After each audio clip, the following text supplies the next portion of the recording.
就在不久前，中国多个地区的监控摄像头和网友视频记录下令人心惊的场景。某些城市上空突传巨响，震得建筑窗户砰的一声碎裂，还有战斗机贴着屋顶般低空呼啸而过，发出刺耳轰鸣。一时间，枪声、炮声传闻四起，很多人不禁要问，这究竟发生了什么事？难道中国内部出现重大变故，甚至内战一触即发了吗？今天我们就从头揭开这一系列事件的真相，深入探讨背后隐藏的内情。事情的导火索可以追溯到中共军队最高层的人事地震。2026年1月中下旬，中共中央军委副主席张又侠和军委委员刘振立这两名掌握实权的上将突然被官方宣布调查。作为仅次于习近平的军方2号、3号人物，张又侠、刘振立的倒台可谓震惊朝野，一时间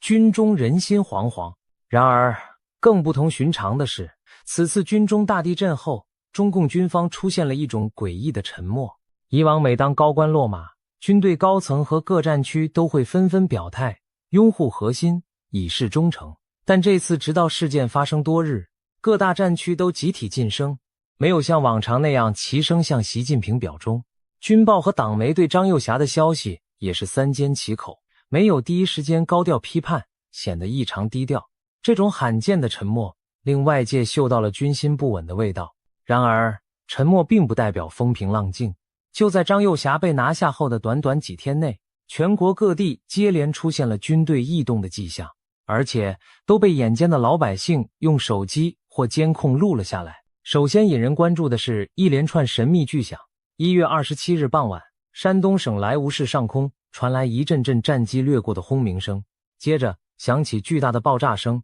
震动四野。1月28日清晨，山东潍坊市民被持续的未知巨响惊动，巨响断断续续拖长，好像引擎轰鸣中夹杂着机关枪扫射或机炮连发的声音。有的人起初还以为是哪里放鞭炮，但很快就觉得不对，声响沉重密集，远非喜庆的烟花爆竹可比。潍坊当地网友纷纷在视频下留言，整个早上都轰隆作响，下午还在响个不停。有人明确指出，声音好像是从驻军部队那边传来的，不像是过节放炮。更惊人的是，这奇怪的巨响连续响了3天之久。1月29日白天没怎么停，1月30日半夜又是3声震天爆炸巨响，把人从睡梦中惊醒。不少住在附近的居民夜里被接连的哐哐哐炸响震得无法入眠，恐慌不已。为什么潍坊连日来炮声不断？要知道，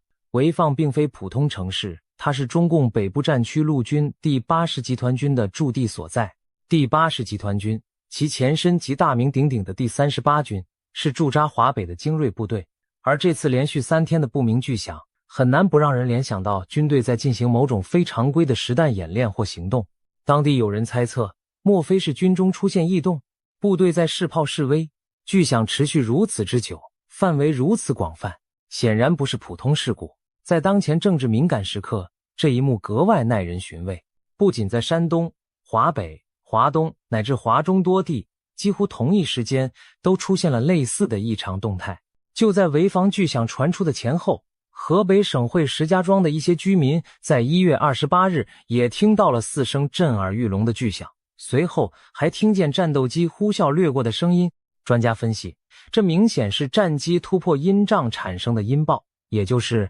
飞机超音速飞行时产生的巨大爆炸音。由于石家庄驻有中部战区空军的飞行学院，有人怀疑这可能是战机紧急升空或特种训练导致，但普通市民哪管什么训练不训练，听到如此巨大的轰鸣，无不胆战心惊。再往南，江西省会南昌的一位网友在1月29日拍下视频，只见当天整个下午，南昌上空战斗机来回盘旋，几乎没停过。战机低空飞过时发出的刺耳轰鸣在城市上空回荡，仿佛战时场景，让居民以为发生了什么重大事件。同一天，网上流出另一段让人瞠目结舌的短片。不知确切地点的中国某地天空中，20多架战斗机前后紧跟，成群结队的在低空飞行，轰鸣着掠过头顶。能连续出动这么多架军机，而且以如此低的高度飞越城镇，这在平时绝非寻常。许多人表示，长这么大从没见过这样的阵仗，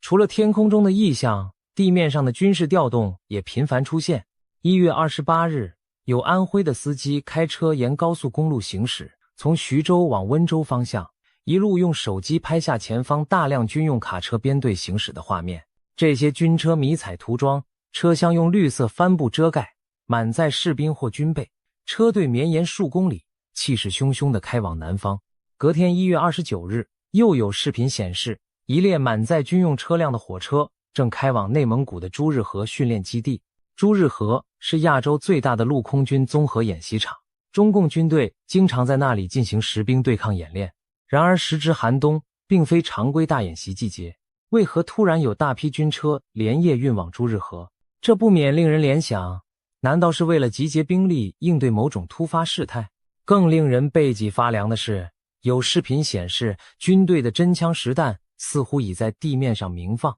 1月30日下午5点53分左右，安徽有网友上传了一段现场画面，一辆军用卡车横停在公路旁，周围传来密集的枪声和轰隆炮声，火光隐现。几名身着迷彩服的士兵在路边高声喊话，从视频中可以清晰听到啪啪的枪响和砰砰砰的爆炸巨响，此起彼伏，仿佛进入了战场。由于场面过于真实，有人惊呼，如果是演习，怎么可能不提前公告并封锁现场？难道真的要内战了吗？这段影片迅速在网上疯传，引发轩然大波。面对这离奇的连串军中异动，普通百姓和网友们开始议论纷纷，各抒己见。在拍到安徽现场视频的帖子下，评论区的讨论已经毫不避讳地指向内战两字。有人质疑，早上刚刷到河南那边也是鞭炮声声，暗指枪炮声，安徽又开始鞭炮齐鸣，演习会搞这么大阵仗吗？短短一句话道出了大家心中的疑问。也有人追问一个名字，张幼霞现在怎么样了？被解救出来了吗？这个问题点破了许多人的猜测。现在各地枪声四起，莫非是有人马在营救被抓的张幼霞？随即有网友自答似的跟帖道，已经不是解救的事了，局面要失控。更惊人的评论出现了，各地军阀割据，好戏在后头。还有一些网友的发言几乎是公开在喊话发动政变了。有评论写道，一鼓作气拿下他，不要再被他骗了。这句话不指名道姓，但谁都听得出来，他指的就是现任最高领导人习近平。言下之意，似乎在号召军中有志之士抓住时机，把习近平一举拿下，结束他的统治。甚至有人直接猜测，这些难道是张幼霞的部下在行动吗？还有网友说，我刚在抖音上看，河南也有枪声，演习怎么不去戈壁滩？言下之意，如果真是正常军演，应该在西部荒漠进行，不会在中原闹市边缘真枪实弹搞演习。这些议论透出一个信息，许多人相信这绝非普通演习，而是中国军队内部出现了严重对立和冲突，否则无法解释为什么全国多地同时有如此多军事异动，甚至传出疑似交火的声音。眼看民间传闻越演越烈，有关北京枪响和兵变的消息也在网络上流传开来。有推特上的消息称，驻扎在河北保定的第82集团军，也就是前文提到的第38军老部队，正向北京方向调动，坦克装甲车源源不断集结北上。甚至有传言说，支持习近平和支持张幼霞的两股军方势力已在北京及周边形成对峙。社交媒体上还流出了所谓实拍影片，画面显示疑似北京城郊出现坦克车队的黑影，伴随阵阵枪声，好像发生激烈交火。一些热衷时政的海外媒体频道更是用夸张的标题渲染，北京枪声震天，真的开火了。82军坦克装甲车杀进北京，中共末日宿命难逃。尽管这类消息无法证实，不排除有以讹传讹或夸大成分，但结合前述各地实实在在的意象，还是让许多人宁可信其有。毕竟中共内斗传奇过去常被认为离普通人生活很遥远，可如今连百姓家门口都能听到炮声，不能不令人往兵变、内战方面去联想。那么这一系列离奇事件的背后到底隐藏着怎样的内情？真有可能爆发内战吗？我们不妨梳理一下整个脉络，抽丝剥茧，看看各种线索指向何方。首先，回到风暴中心的人物张幼霞。张幼霞是谁？他可不是等闲之辈。今年72岁的张幼霞是开国上将张宗逊之子，典型的红二代，军方太子党。由于与习近平的父辈有深厚渊源，张幼霞一直被视作习近平在军中最信任的亲信之一。2017年习近平19大军改时，张幼霞被提拔为中央军委副主席，跃居军队第2号人物。2022年20大更是破格超龄留任，可见习对他器重。然而，就是这样一位自己人，却在2026年新年伊始骤然落马，而且下场极其凄惨。据旅美企业家胡立任等人爆料，张幼霞被抓后遭受了严酷的虐待和逼供，他被秘密关押在北京大兴机场南边某中央警卫局培训基地，亲自坐镇指挥对他施行的不是别人，正是习近平身边的大红人中办主任蔡奇。蔡奇手段强硬，据说连上将也不放在眼里，对张幼霞用了真刀真枪的酷刑。消息称，张幼霞已被折磨得奄奄一息，恐怕结局会和当年文革中被迫害致死的刘少奇、彭德怀等人一样凄惨。张幼霞一倒，震慑效果是有了，但同时也在军内引发强烈的寒蝉和反弹情绪。要知道，张幼霞身居高位多年，在军中牵涉的关系盘根错节，他突然被翻脸拿下，许多将领私下难免心生戚戚，连老将军红二代都保不住，还有谁是安全的？更不用说同时落马的刘振立是军委联合作战指挥机构的负责人，掌管全军作战中枢，二人同时出事，意味着军委高层几乎被连根拔起一半。这样的巨变很容易造成军队系统的离心力和观望态度。一名美国的中国问题专家形容说，习近平这一步等于自毁长城，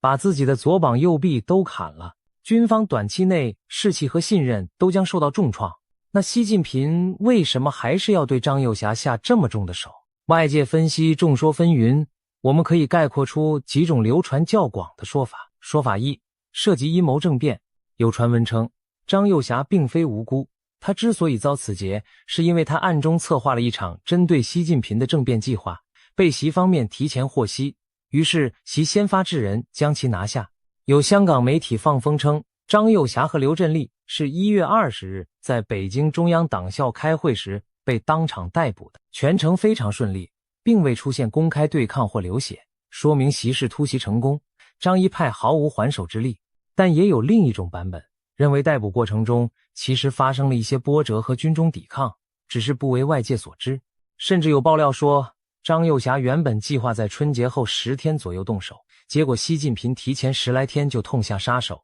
将计划扼杀于萌芽。这一说法如果属实，那可以解释为何在张落马后，军中余波会如此剧烈，因为支持张的人措手不及，仓皇之下可能有人试图反扑或者营救。说法二，攻台意见不合。有观点认为，张幼霞之所以失势，和习近平在对台开战问题上产生了严重分歧。有传闻说，解放军原本制定了某年度攻打台湾的方案，但张幼霞等高层将领因种种考量延后，甚至反对执行，这让习近平大为恼火，认为张在消极待战，背叛自己的战略意图，于是习决定撤换张幼霞等人，换上更听话的将领。这种说法尚无直接证据，但可以从侧面观察到一些迹象。张幼霞被拿下后，有美国政要判断，习近平短期内不太可能加速对台湾动武的计划，因为军内生变，他首先得稳住内部。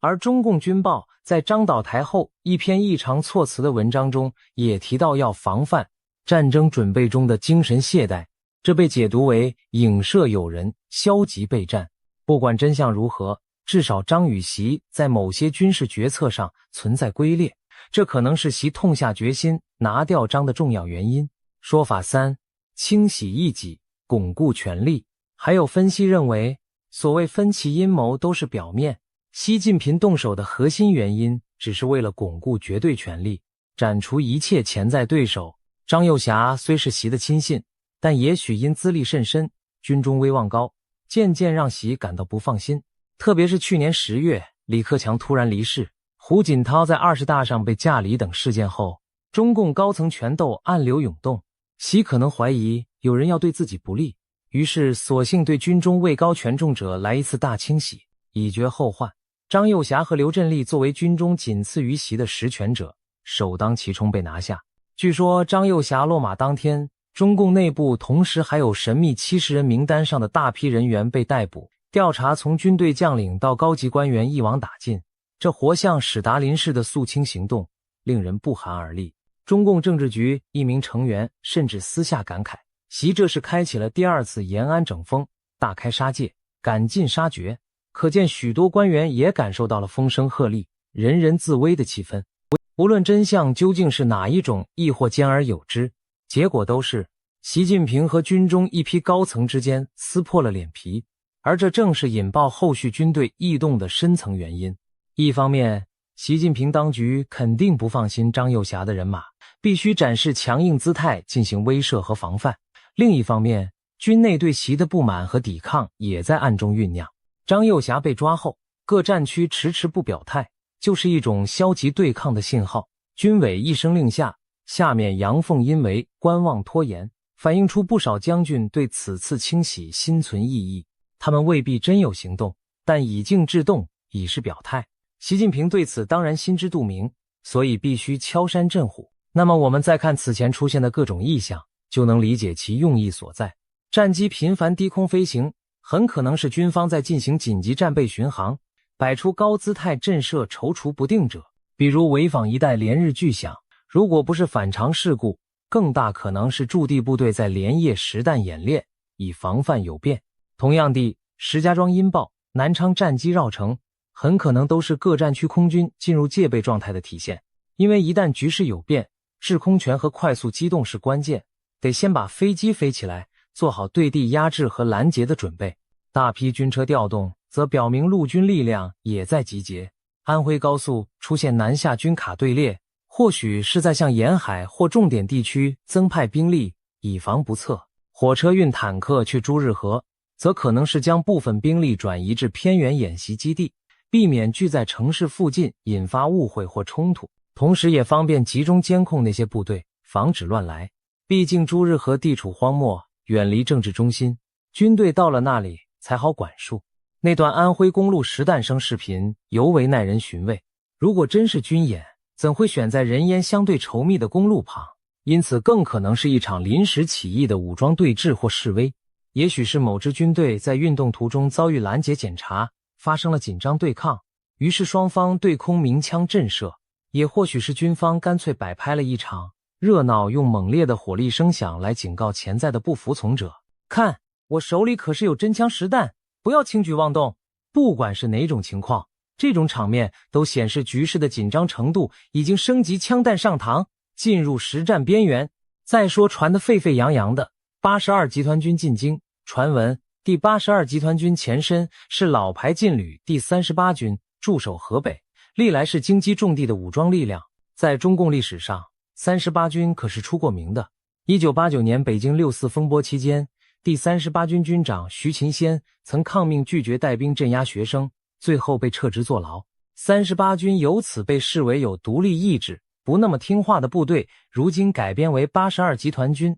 这支部队再次被卷入谣传风暴中心。据称82军装甲车部队开向北京，就是要勤王。只是此勤王非彼勤王，有可能是效忠习近平进京保卫，也可能恰恰相反，是挺身拥护另一方张幼霞阵营，来和京城的中央警卫部队对峙。哪一种是真的，外界不得而知。但结局看来，北京并未发生公开冲突流血，说明就算有调动，最终也未进一步升级。更有分析指出，张幼霞和刘振立是在军委扩大会议上被抓的，逮捕过程非常顺利，并未出现政变、军变、枪声或流血。换言之，习的突然行动没有受到现场抵抗。然而，这并不能让习高枕无忧，没有当场翻车，不代表事后没人暗中筹划反击。接下来看看金融市场和官场的反应。有意思的是，就在张幼霞事件发生的同时，国际金价连续3天大幅飙升。有金融分析师注意到，这波黄金上涨恰逢张幼霞被拿下，中国市场出现明显的避险情绪。一时间，乱世买黄金又成为许多国人奉行的真理。从去年底开始，中国民间就掀起一股抢购黄金热潮，金条、金币供不应求，一些富裕阶层和高干家属在海外市场大手笔购入实物黄金，以对冲国内风险。这波金价狂飙被不少评论员视为大动荡的前兆，因为只有掌握内幕的人才会提前如此异动。而现在看来，内幕正是高层权斗导致的局势不稳。有媒体称，张又侠出事后，中共官场迅速出现高官外逃潮，例如有消息传出，中央组织部一位副部长已成功潜逃出国。如果属实，这将是多年来罕见的部级官员叛逃事件。结合今年以来坊间盛传的某些红二代家族向海外转移财产、办理他国身份的动作，一幅风雨飘摇前夕的图景浮现眼前。中共权贵们自己都在找退路，说明他们对政权前景充满担忧。普通老百姓虽然接触不到高层内幕，但通过这些天的奇闻异象，也开始隐隐意识到大事不好。有人戏言天要变了，其实这句戏言并非全无根据。中华传统文化讲究天人感应，朝代兴亡常伴随异象。今年年初以来，中国各地就频现诡异天象与灾异。北京上空出现诡异血红的晚霞，被一些人称作死亡之兆。四川等地大批鸟儿无故惊飞盘旋，甚至天空出现裂缝般的奇异光带。河南、山东等多地此前也多次传出过不明巨响，官方推说是音爆，却未给出令人信服的解释。古人云：国将兴，必有祥瑞；国将亡，必有妖孽。如今这些离奇现象被许多人解读为对政权不祥的预警，一些民间预言更是被重新翻出来热议，比如号称预测中共灭亡的帕克预言。据说一位叫帕克的海外预言家早前断言，2026年前后中国会发生大事，中共政权将陷入内乱，走向解体。没想到张又侠事件一出，不少人惊呼，帕克预言一步步应验了，甚至连中共自己过去试图抹黑的推背图等传说，也因种种巧合重新获得关注。当然，预言只是茶余饭后的谈资，但它反映了许多人的心态，大事或许真的要翻转了。那现在摆在眼前的问题是，内战会真的爆发吗？这么多迹象，难道只是巧合，一场虚惊，还是狂风暴雨的前奏？持谨慎观点的人认为，目前的种种军事异动更像是权力博弈的角力，尚未真正撕开内战的口子。毕竟一旦军队大规模对抗开火，就等于撕破脸，公开分裂，中共政权将面临垮台危机，这是习近平和反对他的将领们都不敢轻启的核选项。更可能的情况是，双方以试探示威为主，希望在不战而屈人之兵。习近平这边通过快速调动嫡系部队，亮肌肉来压服对方，而不满者那边则以局部抵制、按兵不动甚至小范围武力对峙来逼迫习退让或妥协。如果习掌控全局，对方无法形成组织，这场惊心动魄的斗争或许会在幕后消化，逐渐平息。老百姓也许除了几声巨响，不会看到真正的军队内战。然而，也不能排除局势失控的可能性。如果习近平选择继续大清洗，将矛头对准更多军中要员，比如另一位军委副主席何卫东，甚至各战区司令，那些将领未必甘愿坐以待毙。人民报等海外消息来源称，张又侠被抓，引发了军头静默反抗，拒绝表态党媒军报失语的空前局面，甚至传出另一位军委副主席何卫东刚刚自杀身亡的惊悚传闻。虽然此类传闻真伪难辨，但足以显示军中高层人心惶惶。如果习再逼急一些，不排除某些掌握兵权者铤而走险，联手发难。尤其是一旦有多个集团军同时不受控制，各自为政，那就是军阀割据的局面了。想象一下那幅图景，北部战区握有精锐重装甲部队，东部战区拥有海空军主力，南部战区兵多将广，中部战区守着经济要地，西部战区坐拥远程火箭和边疆武装。如果这些大军区各自为战，现代中国恐将陷入1920年代北洋军阀混战以来未曾见过的内乱，那将是对中国人民极其惨烈的灾难。现代武器的杀伤力远非100年前冷兵器或轻火器可比，一旦开打，伤亡和破坏不可想象。而且中国拥有核武库和大量核设施，内战若起，核武的控制和安全也成未知数。这不仅是中国的噩梦，也是全球的隐忧。不过，也有观察人士提出另一种可能性，习近平或许会转移矛盾对外开战，以避免内斗升级。历史上，专制者面临内困时，有时会挑起外战，以转移视线，巩固统治。习近平是否会在内部不稳时铤而走险，比如对台湾发动冒险行动，以社会大团结的名义要求军内团结一致，逼反对者就范，这一点不能完全排除。然而，正如前文所述，军队内讧实际降低了其对外战斗力。如果内部离心，对外战争只会是火上浇油，自取灭亡。所以习即便有此心，也得掂量掂量。美国国会有人推测，张又侠的垮台降低了解放军近期对台动武的可能性。也就是说，在解决内部矛盾之前，习近平恐怕不敢轻启战端。相反，他现在的首要任务是稳住军心，化解政变风险。因此，未来一段时间，我们可能看到他对军中怀柔拉拢一手，震慑强压一手，暂时放缓对外冒进。综上所述，中国会否真的爆发内战，取决于习近平和军中反对势力双方的意志和抉择。如果习能迅速稳定局面，比如适当收手，安抚人心，或者对几个带头的将领快刀斩乱麻，先下手为强，那军中可能重新回到高压下的表面平静，内战危机暂时解除。但这也许只是把矛盾埋在地底，日后可能积累更大的火山。反之，如果习近平选择继续大清洗，将矛头对准更多军中要员，比如另一位军委副主席何卫东，甚至各战区司令，那些将领未必甘愿坐以待毙。人民报等海外消息来源称，张又侠被抓引发了军头静默反抗，拒绝表态，党媒军报失语的空前局面，甚至传出另一位军委副主席何卫东刚刚自杀身亡的惊悚传闻。虽然此类传闻真伪难辨，但足以显示军中高层人心惶惶。如果习再逼急一些，不排除某些掌握兵权者铤而走险，联手发难。尤其是一旦有多个集团军同时不受控制，各自为政，那就是军阀割据的局面了。从更宏观的角度看，今天中共高层的这场博弈其实是历史宿命的写照。中共建立政权已经70余年，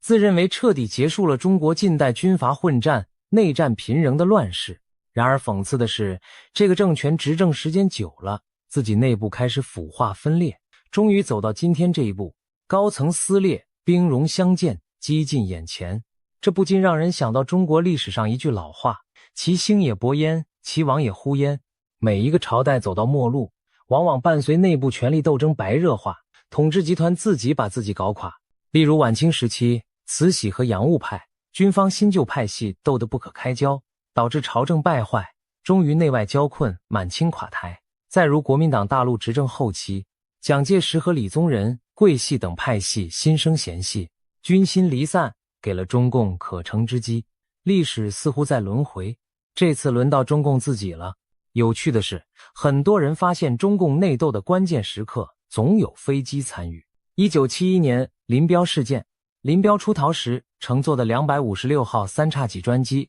在蒙古温都尔汗坠毁，成为中共史上最大未解之谜。现在2026年，张又侠事件闹得沸沸扬扬，结果又是飞机无数战机呼啸升空，音爆巨响不绝，仿佛冥冥中昭示着什么。不知道这次的飞机声会不会成为中共历史转折的序曲？有迷信的人已经把这看作天意，好像命运之手这位黑客正悄悄改写着中国的剧本，把中共推向宿命的终局。话说回来，我们更愿意以理性角度看待当前中共内部的巨变和军中异动，其实是多年高压统治、权力过度集中所累积的矛盾大爆发。长期的专制积怨终于走到临界点，即便没有什么神秘力量干预，这也是大概率要发生的制度性崩溃。可以说，内战之云笼罩，正是中共统治走向衰亡的征兆。然而，未来究竟会如何发展，仍然充满变数。我们希望中国不要真的陷入军阀混战的悲剧，毕竟最大的受害者将是普通百姓。同时，我们也知道，专制不除，社稷难安。眼下这场惊心动魄的博弈，也许正是中国浴火重生前不得不经历的阵痛。目前，国际社会和各界国人都在密切关注中国局势的演变。可以肯定的是，2026年的开年对中国而言已是不平凡的开端。到底那些天际轰鸣的巨响和夜空掠过的战机，是风暴前的最后警告，还是虚惊一场的插曲？内战的幽灵是会被迅速驱散，还是逐渐凝聚成真实的黑云？未来数周数月，或许就将见分晓。历史的巨轮已经转到关键路口，前方是撕裂动荡，还是找到出路，全赖中共执政者和国人集体的抉择。在这紧要关头，我们看到希望的萌芽，越来越多中国人敢于对真相发声。比如网友们大胆讨论内战可能，这说明民智在开，有人不再盲从官方说辞，开始思考自己的未来。一些军中人士的克制与犹疑，也显示他们未必愿意充当权力斗争的炮灰。如果各方有足够智慧和勇气，也许中国能避免最坏的内战结局，在巨变中走向新的转机。但如果倒行逆施者一意孤行，历史也将毫不留情地惩罚他们。总之，内战疑云绝非空穴来风，而是中国当下政治危机的一面镜子。我们将持续关注这场惊心动魄的戏码如何收场。究竟是山雨欲来风满楼，还是虚张声势过后偃旗息鼓？历史正在书写答案。我们希望中国不再重演100年前的动乱悲剧，更希望专制暴政早日走入历史，人民重见天日。7万万中国人民的未来命运即将迎来重要关口，让我们拭目以待，看这出惊险大戏的最终幕如何落下。无论结果如何，可以确定的是，2026年的这场风波将在史册上留下浓重的一笔，而中国也许正站在新旧时代交替的门槛上，等待那命运最终的宣判。今天我们来聊聊2026年东亚可能出现的大震荡。为什么许多人都说台湾将成为全球焦点？这源自近期甚嚣尘上的一些预言。其中最引人注目的是英国预言家帕克的说法很明确，他直指台海在2026年前后会出现重大军事冲突。但令人惊讶的是，他也强调台湾最终会是安全的。2026年最新的预言讯息已经曝光，内容可谓震撼人心。难道真的如预言所言，中共政权将迎来终局？今天就让我们深入探讨这些预言与现实迹象，看看2026年的东亚究竟会发生什么大事。首先，我们需要了解台海局势为何会成为预言焦点。过去几年，台海紧张情势不断升温，各种军事动作此起彼伏。美国前印太司令戴维森早在2021年就警告，中共可能在2027年前具备犯台能力，而2025年更被不少军事专家点名为风险高点。有人担心中共可能会在那一年伺机动武。然而，真正让台湾成为全球焦点的是地缘政治格局的巨变。俄乌战争爆发后，国际社会更加关注台海。一旦台海有事，不仅决定两岸命运，更将深刻影响21世纪的国际秩序。正因此，各种预测和传言都围绕着未来几年台海是否爆发战端。而帕克的预言正是众多声音中分外引人瞩目的一个。帕克何许人也？他是一位英国的知名通灵预言家，据称过去曾精准预测川普当选美国总统、新冠疫情全球大流行等事件，因此被一些媒体称为心神鬼先知。当然，预言这种事情从来都饱受争议，但帕克的言论仍然吸引了许多人注意，尤其当他谈到东亚和中国时，他的描述细致而惊人。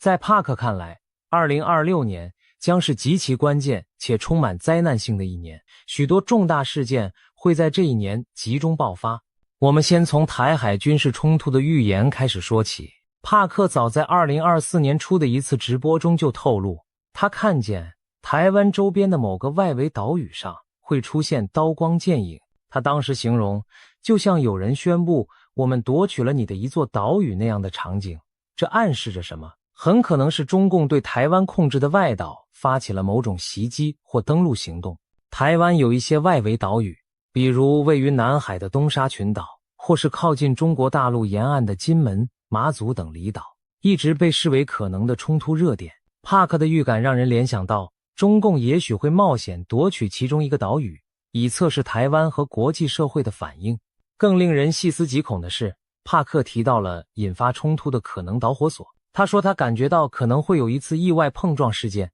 一开始或许是飞机在空中相撞，或者潜艇在海中碰撞，甚至两者都有。这种说法并非凭空乱想，因为近年来台海周边已经发生多起惊险的擦枪走火边缘事件，例如中共军机多次危险贴近美军侦察机或台湾军机，有时仅几公尺之差擦身而过。中共军舰也曾在公海上对美军舰做出高速逼近、逼迫改道的动作。每一次惊险画面曝光，都让人捏一把冷汗。一旦任何一方计算错误发生擦撞坠毁，后果难以想象。帕克正是担心，终有一次这种近距离测试会出意外。试想，如果某架战机在台湾周边领空被撞下来，或者某艘潜艇在台海擦撞沉没，相关各方会不会误判为攻击行为？届时怒火上冲之下，冲突就可能一触即发。帕克甚至将这种场景类比为第3次世界大战的导火索，有媒体标题将他的警告形容为台湾将爆发恐怖空难，成为3战导火线。虽然这表述耸人听闻，但仔细想想也非毫无根据。一场偶发事故如果发生在敏感的台海前线，完全可能点燃大国间的战火。然而，在描述这可怕的冲突景象时，帕克也同时给出一个出人意料的结果：台湾将安然无恙，最终是安全的。也就是说，即便台海发生军事冲突，最终局势的走向对台湾有利，台湾并不会被中共征服。帕克为什么这么认为？他进一步解释了他所看见的画面：当新的台湾领导人面对挑衅时，他将立场坚定，极为强硬，绝不退让。我们知道，2024年台湾举行总统大选，现任副总统赖清德胜出，将于2024年5月就任总统。赖清德在中共眼中被贴上台独工作者的标签，因此北京当局对他尤其敌视。如果他上任后，中共果真在外岛挑衅，赖清德预料会采取强硬态度，不会因威胁而改变捍卫主权的立场。帕克的预言还提及了国际反应，这点同样耐人寻味。他表示，台湾在危机时将获得日本、澳大利亚等国家的合作与支持。注意，他用的是合作与支持，而非明确说出军事同盟。这似乎暗示着，即便没有正式的共同防御条约，在重大冲突发生时，日本和澳洲也会以各种方式介入，站在台湾一边。帕克形容，他看到台湾最终拥有非常先进的空防技术，且这些技术来自与日本的共享合作。这可能意味着日本向台湾提供尖端的防空雷达、飞弹拦截系统等军事技术，但形式上可能不是直接军援，而是以技术交流合作的名义。不仅如此，他还提到其他国家也会卷入，特别是澳大利亚。他看到澳洲在该地区派遣了军舰，这一幕让人仿佛置身未来的战场。美日澳等印太盟友组成防线，共同阻止中共武力改变现状。帕克甚至对时间节点也做出推测，他觉得这种局面可能会在2024年前后开始发生。当然，2024年已经过去，台海虽然风高浪急，但尚未爆发战事。如果往后推算，2025年、2026年依然是危机潜伏的高峰期。事实上，美军将领和智库也多次推演过相似情境。例如，有说法认为2025年中共可能突袭东沙岛，或者2026年在台海挑起有限冲突，以测试美国的决心。这和帕克的预言不谋而合。尤其值得注意的是帕克对国际领导力的看法。他直言，当前自由民主世界缺乏强有力的领袖，他几乎数不出几个能让人真正信任，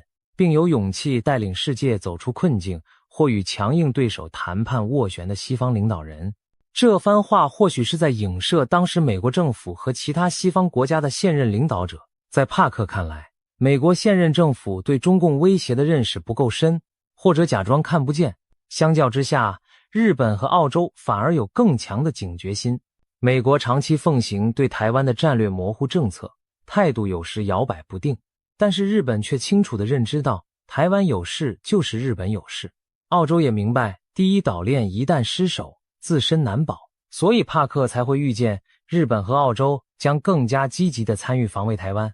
这番分析其实和现实趋势颇为契合。日本近年大幅增加国防预算，部署长城飞弹，防卫离岛，调整安保政策，为台海紧急事态做准备。澳大利亚则与美英组成 AUKUS 联盟，要取得核动力潜艇技术，并计划增购美国高超音速武器，显示出防范中共扩张的决心。澳洲战略界有人警告，战争可能在3年内到来，将当初官方预估的10年内无战事大幅提前。原因很简单，澳洲人切身感受过中共的经济胁迫与渗透，早已心生警惕。他们担心美国未必可靠，所以必须和志同道合的亚洲伙伴加强合作。帕克预言中，日本和澳洲一道出手保卫台湾的场景，正是这种国际现实心态的反应。如果台海本来只是两岸冲突，一旦演变成多国介入，那确实会上升为亚太乃至全球焦点。试想一下，若日本提供技术，美国提供武器与情报，澳洲派出舰艇，甚至印度等国也施以援手，那么中共将面临一个庞大的国际联盟防线。这样的军事冲突不仅决定台湾存亡，也决定整个东亚力量格局的未来走向，难怪被形容为影响全球秩序的试金石。谈完军事方面，我们再看看帕克对中国内部局势的惊人预言，这一部分才真正让台湾乃至全世界投以震惊的目光。帕克明确指出，他认为2026年标志着中国共产党统治的终结之时。换句话说，他看到中共政权在那一年会发生翻天覆地的变化，甚至倒台。这可是一个石破天惊的预言。要知道，中共执政70余年，其统治看似稳固，尽管近年经历经济下行、防疫风波等挑战，但任何预测中共垮台的说法依然显得大胆。然而帕克言之凿凿，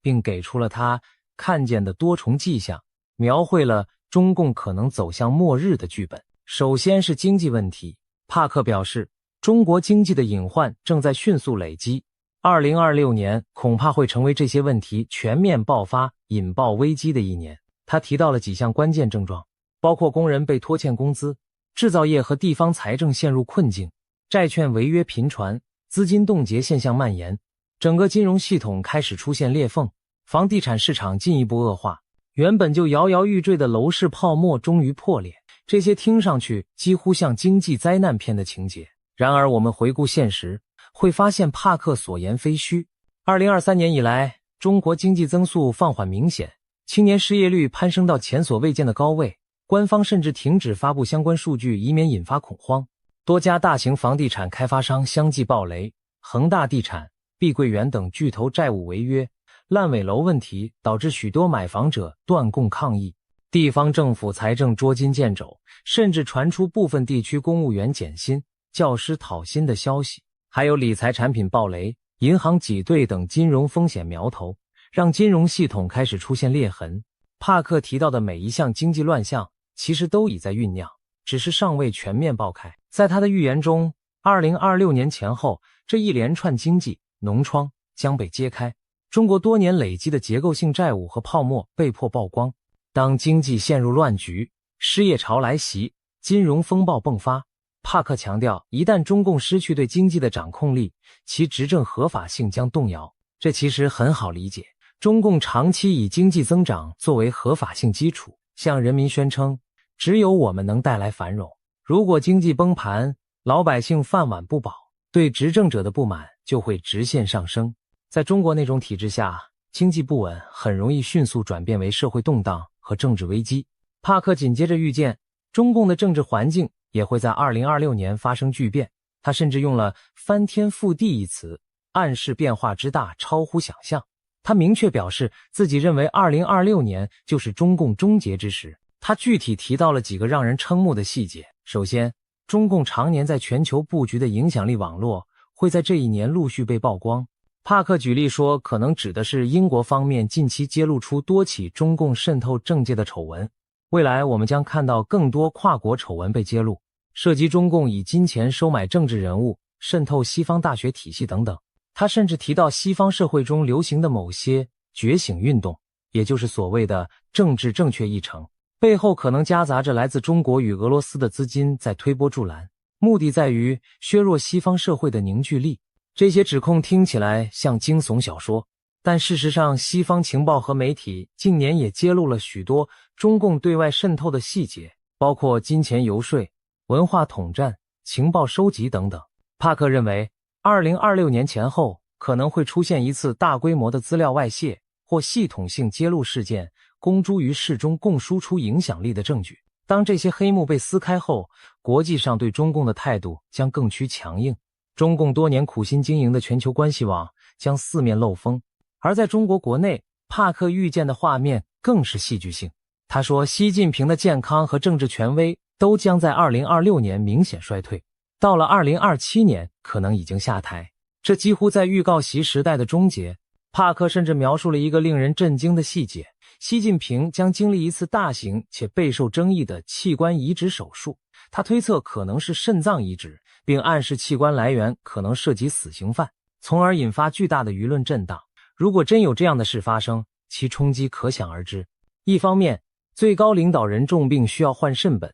就足以引发权力真空的恐慌；另一方面，非法器官来源的丑闻将成为政治核弹，彻底击毁中共自诩的伪光正形象。值得一提的是，坊间确实长期有习近平健康不佳的传闻，有时他露面走路姿势异样，或久未公开现身，都引发外界猜测。如果帕克所言成真，那意味着习近平可能已无法稳坐权力宝座。更惊险的还在后头，帕克预言，同一时期，中国将有一名军方或安全系统的高层人物突然失踪，随后被宣布在诡异情况下死亡。外界将普遍猜测这是一次未遂政变的结果，也就是说，那名高官可能企图发动政变但失败，被清除。这个情节可谓高潮迭起，仿佛政坛惊悚片。然而在对照现实，我们发现中共高层内斗的迹象早已存在。2023年就发生过几桩离奇的人事事件，国防部长李尚福和外交部长秦刚先后失踪，最终被免职。期间官方没有公开交代原因，引发无数阴谋论。虽然事后当局声称涉及腐败或作风问题，但很多分析认为背后牵扯习近平整肃异己、党内权斗，因此未来1-2年会不会有更大的风波？帕克认为答案是肯定的。在他看见的画面里，党内派系撕裂，权力斗争在2026年将加剧到极致，甚至引发一场足以动摇政权的大震荡。尤其围绕习近平的病情和接班问题，党内会进行大规模的信息封锁和政治掩饰，各派暗中角力，你死我活。或许有人会铤而走险，试图抢班夺权。就在权斗暗流涌动之时，帕克还预言2026年前后，中国会发生一场带有天命崩裂意味的重大灾难。他举例说，可能是铁路与轨道交通系统发生严重坍塌事故，也可能与三峡大坝工程的结构风险有关。总之，将造成大量伤亡，被视为中国工程体系和政权执行能力的象征性转折点。这听起来令人毛骨悚然。难道会有高铁出轨坠桥、大桥断裂，或甚至震慑天下的三峡大坝溃决？我们无从确知。但三峡工程这几个字无疑刺痛许多人的神经。三峡大坝是世界上规模最大的水坝工程，也是中共的形象工程。然而自建成以来，有关其安全隐患的讨论不绝于耳，尤其近年极端天气频发，长江流域洪水接连而至，三峡每逢汛期都面临蓄水与泄洪的两难。如果帕克暗示的灾难真与三峡有关，那将是对中共统治合法性的毁灭性打击。毕竟中国传统观念里，朝代末年常有天灾映衬政权失德，所谓天怒人怨，天命不在。所以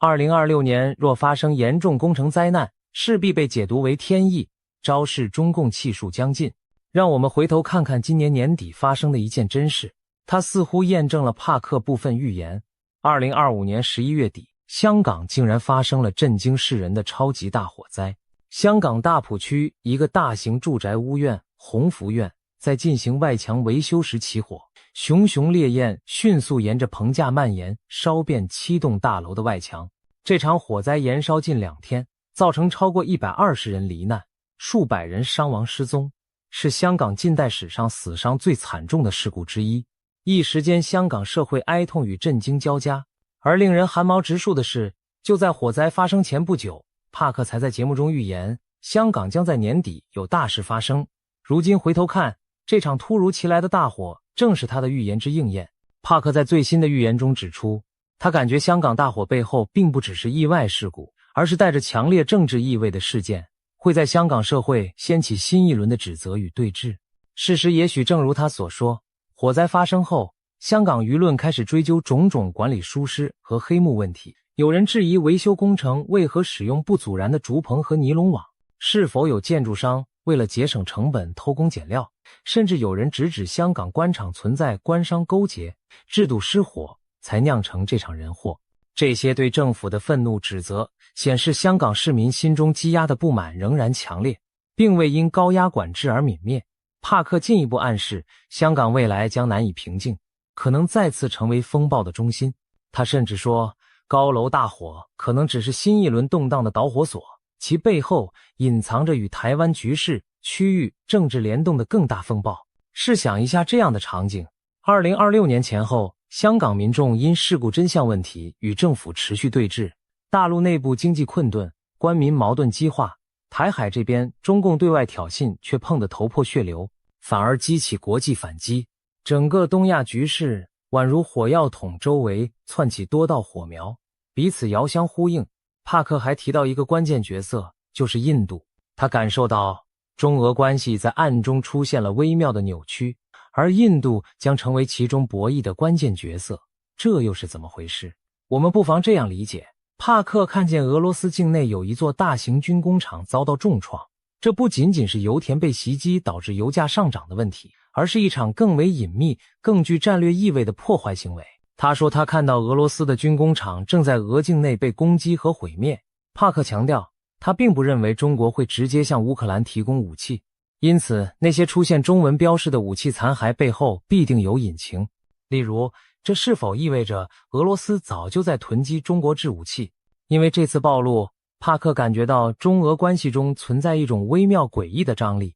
表面上两国并非公开冲突，但私底下围绕武器市场甚至地缘影响力展开了深层博弈。他看到中俄之间的关系线条正在轻微扭曲，而印度将在这场博弈中扮演要角。帕克暗示，这种裂痕目前还不会导致中俄公开决裂，但在2026年前后可能逐渐浮出水面，成为全球地缘政治格局变化的一个隐秘信号。可以想见，如果俄罗斯因战事不利开始对中国有所猜忌，而中国对援助俄罗斯又态度犹疑，那么原本稳固的中俄联盟就可能出现嫌隙。再加上印度崛起后在国际舞台上地位提升，整个大三角关系都在变化，这对东亚局势而言无疑又增添了一层复杂性。说到这里，我们看到帕克描绘的2026年图景是何等惊心动魄。台海有惊险一战，但台湾挺住了。中共内外交困，经济崩盘，政权内斗，政变四起，领导人重病垂危，甚至需要换肾，社会动荡，灾难频仍。香港和国际接连出现针对中共的不利事件，全球力量对比因此改写。难怪帕克用极具灾难性的一年来形容2026年。如果他的预言成真，那对中共而言将是末日狂潮，对东亚而言将是一场地动山摇的大震荡。然而，这一切真的会发生吗？还是说只是巧合与巧妙的推演？在怀疑之前，我们或许该注意到，除了帕克，许多古今中外的预言和迹象也在指向这个年份，仿佛冥冥之中有某种安排。其实早在社群媒体上就流传着奇人王恩庆的传说。这位中国大陆的命理奇人据称曾被京城权贵奉为国师级的人物。他生前对中共的未来做出过一个惊人预言，声称中共红潮的气数只有5位最高领导人将亡于一个丙火年。怎么解释呢？他指中共国旗上的5颗星星代表了中共5代党魁，分别是毛泽东、邓小平、江泽民、胡锦涛、习近平，没有第6颗星，因为第5代党魁就是掘墓人。习近平作为第5任中共最高领导人，将亲手把共产党送进坟墓。而下一个丙火年正是2026年，2026年是丙午年，5行属火，5为马，所以也称为赤马年。令人毛骨悚然的是，这个说法和帕克的预言时间不谋而合。2026年中共建政77年，自1949年建政起算刚到终点。习近平此时满73岁，虚岁74岁。所谓73、84，阎王不请自己去。中国民间一直有这种说法，觉得人到了73或84岁是个生死关口。虽说这只是迷信巧合，但正如俗语所说，人算不如天算。更有趣的是，还有不少流传在民间的隐晦预言同样指向2026年前后，好似众星拱月般交汇于此。一部在民间秘传的奇书《铁板图》，最后一幅画面就耐人寻味。山谷间有4只黑鸟飞过去了，唯独第5只白色羽毛的鸟半途撞山而亡，鲜血淋漓。旁边还写着一行小字：白羽毛鸟儿撞死在山这边。许多人根据这句话解读，白羽毛的鸟指的就是繁体字习，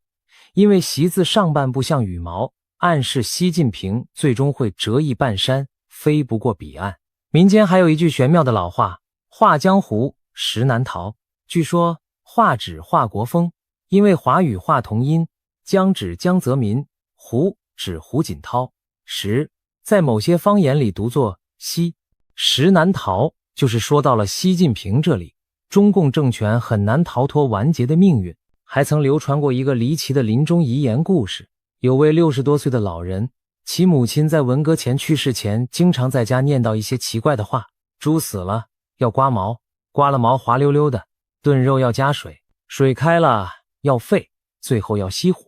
随着年龄增长，他陆续明白了这些话的意思。猪指朱德之死，刮毛指毛泽东去世，滑溜溜指华国锋下台，炖肉要加水里的炖字的读音接近邓小平的邓，水象征江泽民，沸的发音复，近似胡锦涛的胡，最后熄火则暗指习近平。整串隐喻把中共历任领导依次点到，结局便是熄火，习的时代大火也熄灭，中共终结。另外2002年在中国贵州平塘县长布乡发现了一块震撼世界的藏字石，那是一块天然断裂的巨石，剖面上赫然刻着中国共产党亡6个大字。据中共官方调查，这些字都是天然形成，没有任何人工雕刻的痕迹。经专家鉴定，这块藏字石距今已有约2亿7千万年历史，上天似乎早已对中共的命运下了判词，中国共产党在劫难逃。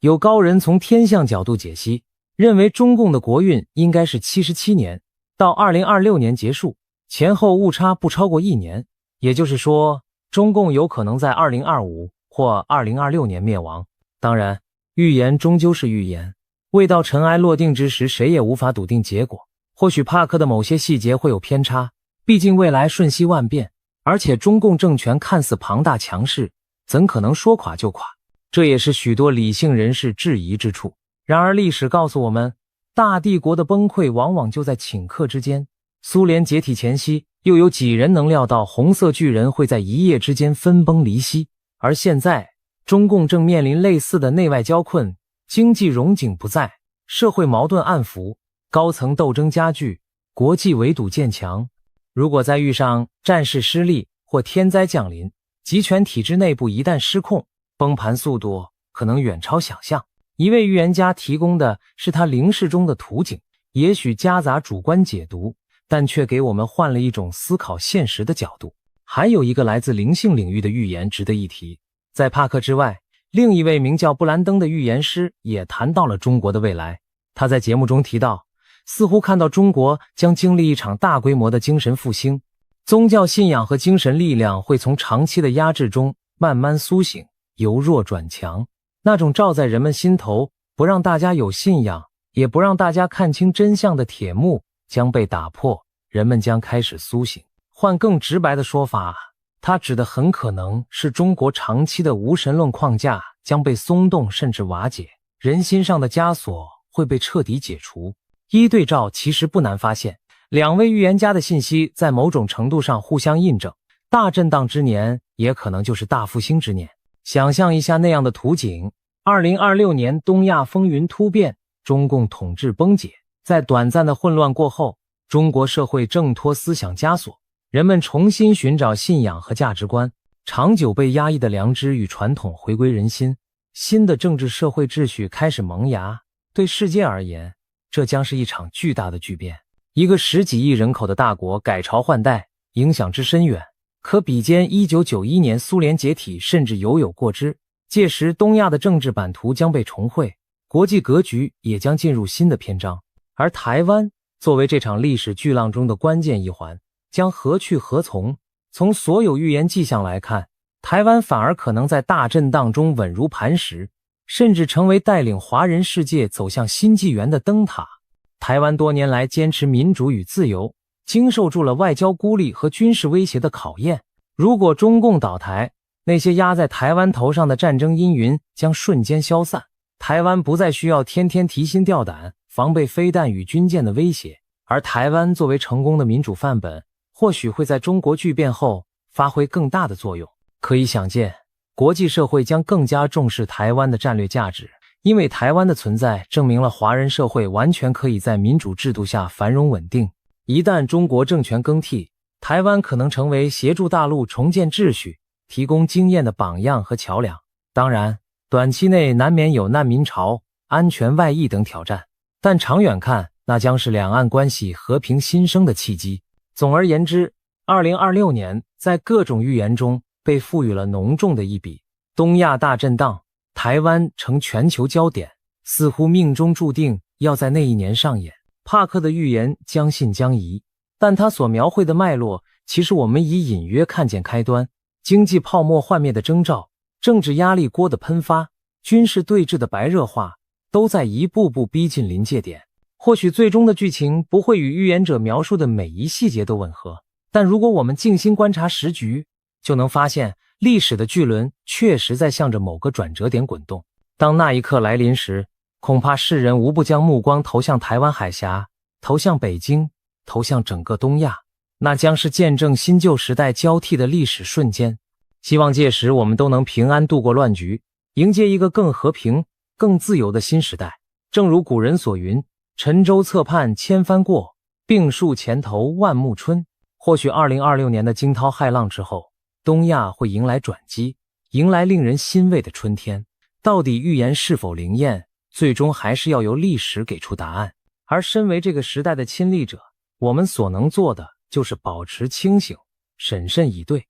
既不盲信危言，也不掉以轻心。当风暴真的来临时，唯有坚守普世价值和人性良知，才能让我们在巨变中立于不败之地。让我们拭目以待，迎接2026年可能到来的巨大考验与契机。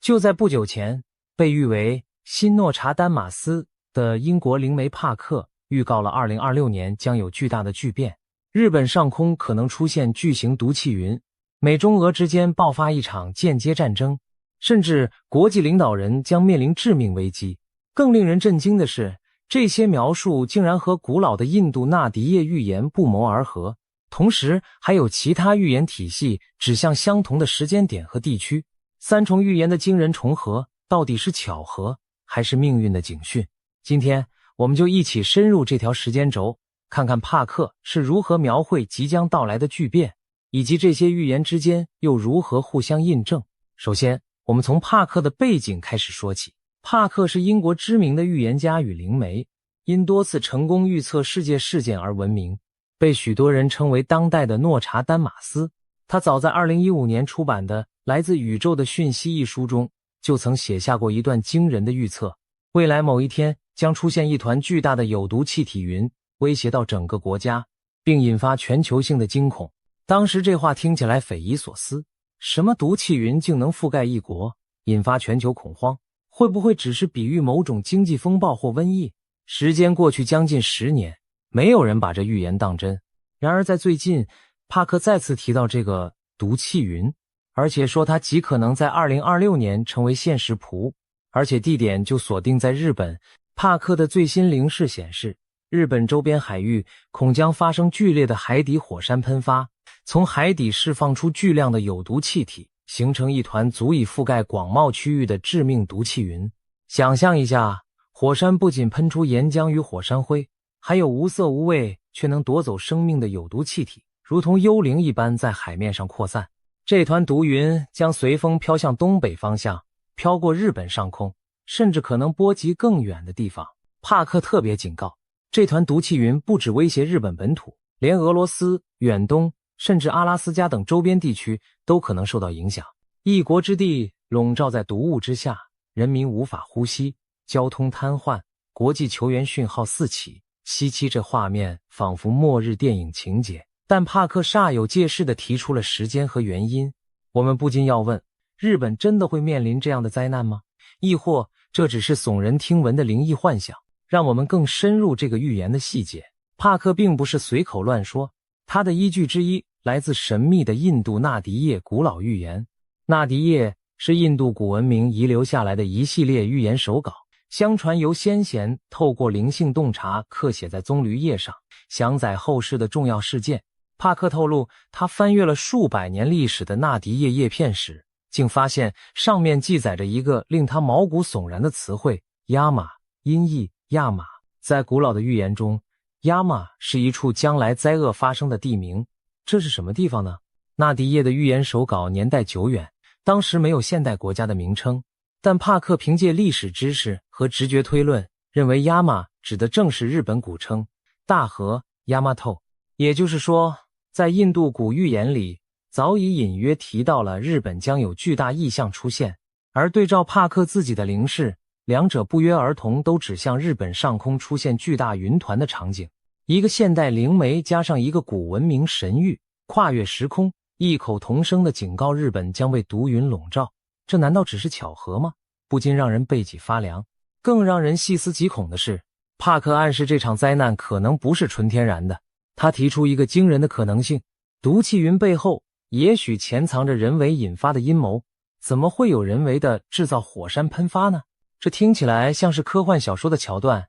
然而帕克提醒，我们正处于一个新型战争时代，大国角力不一定用传统的导弹和枪炮，也可能透过操纵自然来达成军事目的。换句话说，一场海底火山爆发，如果有人能推它一把，使其提前或更猛烈的喷发，表面上看是天灾，其实是精心策划的袭击。这就是帕克所说的间接战争的开端，以看似自然的方式对敌国造成毁灭性打击，却不留下开战的罪证。想象那画面，某个清晨，日本人惊恐地发现天空飘来一片诡异云层，没有火光，没有爆炸声，却带来致命毒气。一时间人心大乱，政府紧急疏散，经济活动停摆，全世界屏息关注，而幕后黑手则冷眼旁观这场天谴，丝毫不用负任何国际条约责任。这是一种比核弹还可怕的攻击方式。过去人们传说过气象武器、地震武器，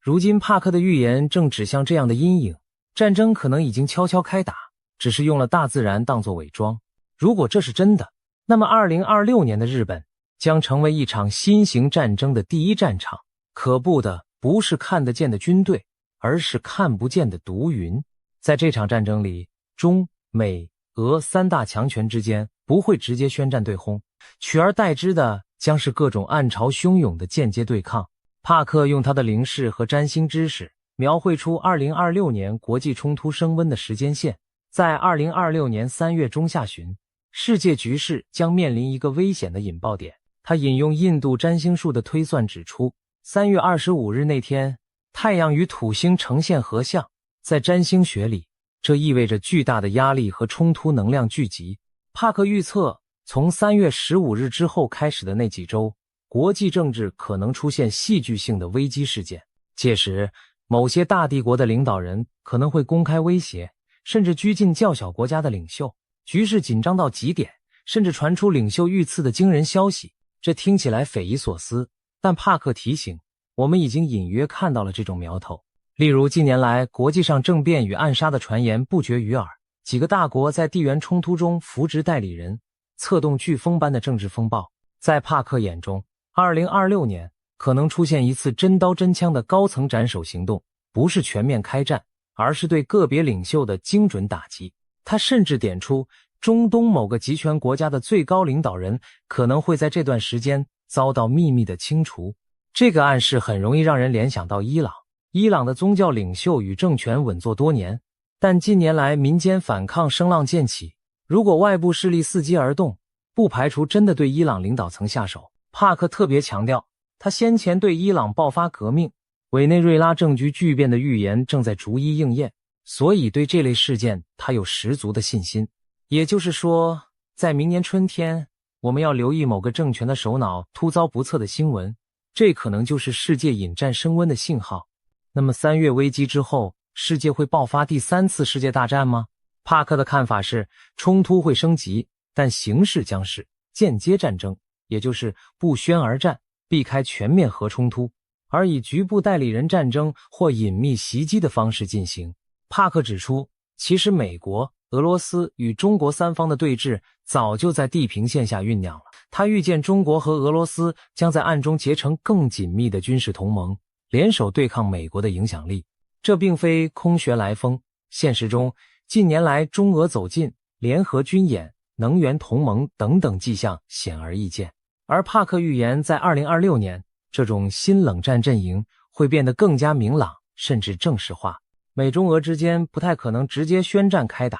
但会透过各种代理冲突来较量，比如在第三国战场上一较高下，或是在经济、科技领域互相出招，甚至像前面提到的那样，利用天灾人祸达成战略目的。因此，我们也许不会在新闻上看到某月某日三国正式宣战的头条，但会看到此起彼伏的区域战火和离奇事故。这就是帕克描绘的间接战争图景。表面上世界各强国还维持着脆弱的和平关系，背地里早已刀光剑影，你暗算我，我反击你，只是都披着别的外衣。帕克进一步为我们标示了2026年最危险的一段时期。他提醒道，从4月中到11月中是全球动荡与天灾高发的极度危险周期。这段长达半年的时间里，世界仿佛进入多事之秋，各种动荡事件可能交织出现。我们可以推测，既然帕克说3月有政治冲突引爆点，4月至11月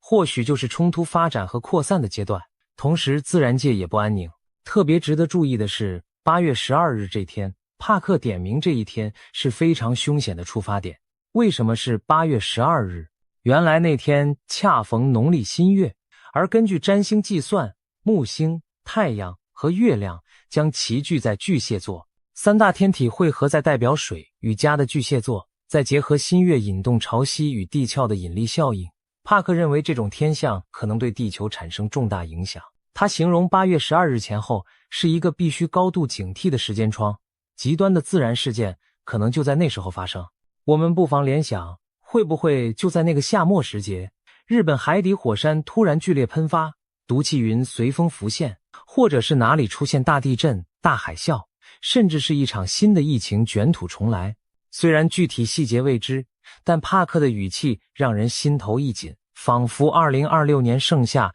将上演一场天摇地动的大戏。谈到这里，我们已经看见帕克预言的两大主线，其一是政治、暗战与刺杀阴云，其二是自然灾害连环爆发。更令人不安的是，帕克在预言中暗示，这两条主线可能并非独立平行的，而是交织在一起。也就是说，人祸与天灾或许相互交融，让局势更加扑朔迷离。我们之前提到毒气云可能是人为引发的灾害，这正是一个例子，天灾成为了战争武器。帕克还举了一个值得深思的例子，如果中国和俄罗斯结盟对抗美国，他们未必直接与美军开战，但可以在其他战场上牵制美国。同理，他们也可能针对美国的盟友下手。日本作为美国在亚洲最重要的盟国之一，如果遭遇毁灭性灾害，美国将腹背受敌，手忙脚乱。这样的间接打击战略价值极高，而成本低廉，难怪帕克会特别提醒日本的灾难可能是战争的一部分。换言之，2026年的自然巨变也许正是某场隐秘战役的兵器与硝烟。那么除了日本之外，帕克还预言了另一场重大灾难，南印度的超大海啸。他在灵视中看见，在2026年接近年底的时候，大约10月或11月，印度南部的沿海地区将遭遇一场毁灭性的海啸袭击，那将是巨大能量释放的结果，可能源自一次强震或海底板块剧烈移动。这项预警同样并非空穴来风，帕克透露，这个讯息其实是透过纳迪叶传达给他的。根据帕克的说法，印度教神奇湿婆 Shiva 在纳迪叶预言中提及了南印度的大水灾，湿婆是毁灭与重生之神。如果他透过叶片向后世示警，想必意味着一场惊天动地的灾难，同时也隐含之后重建的新生。纳迪叶的守护神与帕克的灵视再次对上号。南印度的确长久以来被认为有发生巨震海啸的风险。历史上，比如1881年马德拉斯的巨震，2004年印尼大海啸波及印度，南印沿海深知海洋无情。而帕克特别指出，年底前后印度洋将有不祥之兆，让人不得不联想到这场海啸预言。如果真有如此超级海啸袭击南印，对整个印度次大陆乃至周边国家都将是一场人道与经济双重灾难，也许数十万计的人将流离失所。我们只能希望这预言永远别实现，但听到这样精确的警告，不由得不心生戒惧。读到这里，你或许感到压力沉重。毒气云、暗杀、战争、地震、海啸，仿佛2026年被描述成一幅末日年鉴。然而，出人意料的是，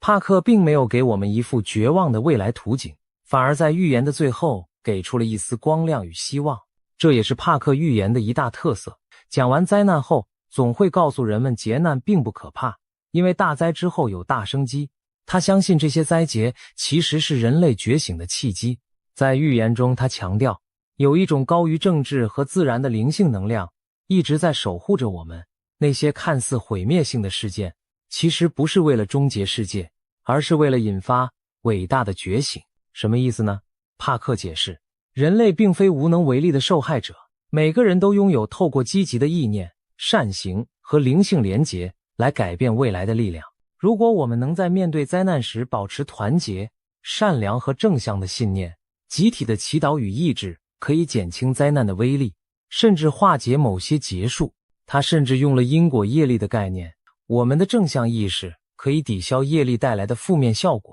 在帕克看来，人类本质上是光之生命，每个人在精神上都相连。当全球共同面临严峻考验时，只要我们不陷入恐惧和仇恨，而是选择灵性上的团结，那将成为改变周遭事件的最强大力量，胜过任何武器或阴谋。这番话听起来很玄，但也给绝望中的人带来一丝安慰。毕竟，预言的意义不正是未卜先知，以便让人们防范于未然吗？如果灾难注定降临，我们至少可以提前准备，心存善念，把伤害减到最低。而如果灾难是上天给人类的考卷，我们用爱与团结去作答，或许就能改写结局。帕克相信，未来并非钢铁铸成，一成不变，而是可以被我们集体的自由意志所影响。换句话说，预言显现的可能性越可怕，我们越应该以积极正面的行动来对抗它。就像黑夜越深，星光才越显得耀眼。这番黑暗中的希望论调，让人想到许多宗教和精神领袖传递的信息：危机即转机，破坏预示着重生。有意思的是，帕克并不是孤独地唱这出灾难与救赎的独角戏。近期来自世界各地不同背景的预言和占星消息，竟然罕见地一致指向2026年这个关键年份，仿佛众口一词地警告着什么。我们前面提到的印度古老纳迪叶预言算是一个。除此之外，被称为印度神童的年轻占星师阿南德，以及一位来自美国的基督徒预言者布兰登，也在不约而同地强调2026年的特殊性。如果说帕克代表的是西方灵媒传统，纳迪叶代表东方古老神谕，那么阿南德则是现代吠陀占星术，布兰登则带有基督信仰色彩，三个完全不同的预言体系，居然交织出相似的警讯，这绝对耐人寻味。先来看阿南德。阿比吉亚·阿南德是印度近年来走红的青年占星师，虽然年纪轻轻，因预言准确被称为神童，却多次预测国际大事，有惊人命中率。近期他在 YouTube 上发布了对2026年的最新预言，明确指出2026年将是全球400年一遇的重要转捩点。这可不是小事件的级别，而是几个世纪才出现一次的大变局。他特别点明了4个高风险地区：中国、日本、北韩和菲律宾。也就是说，亚洲东部是风暴眼所在。阿南德警告，2026年里的4月7月和11月是3个需要特别警惕的关键时段，在这些月份里可能发生牵动国际局势的重大事件。他进一步解释，要留意中国西北与东北地区的动荡，这暗示新疆或东北亚局势、菲律宾的地缘安全以及朝鲜半岛可能出现的巨变。如果北韩有什么关键变化，例如政权更替或挑衅行动，那影响恐怕不只局限在朝鲜半岛，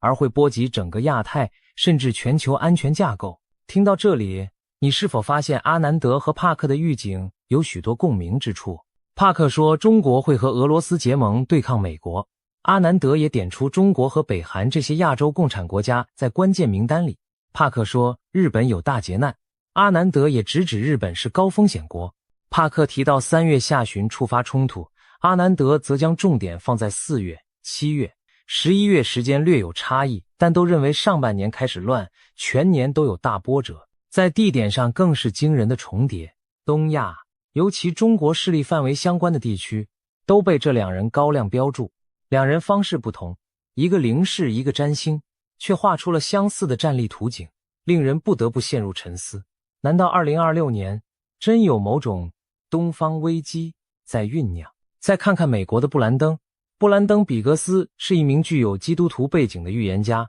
被称为守望者。他经常发布一些来自祷告和意象的讯息。在一系列分享中，布兰登同样提到了2026年前后世界将面临的巨变。他特别谈到与中国有关的象征性意象，例如他曾提及决策之谷 Valley of Decision 这样的景象，暗喻世界正走到一个抉择点，还谈到可怕的技术正在崛起，让人联想到高科技战争或集权监控。更耐人寻味的是，他也预警过澳洲、美国等地将感受到远方风暴带来的震荡。在近期关于2026年的讨论中，布兰登直接把焦点指向中共政权的命运。他认为这个庞大体制将出现结构性的动摇，甚至崩解迹象。而且布兰登的语气透露出一种宗教寓意，仿佛暗示上帝对集权暴政的清算时刻将至，中国将迎来历史性的转向。这与阿南德和帕克所提的中国动荡相呼应，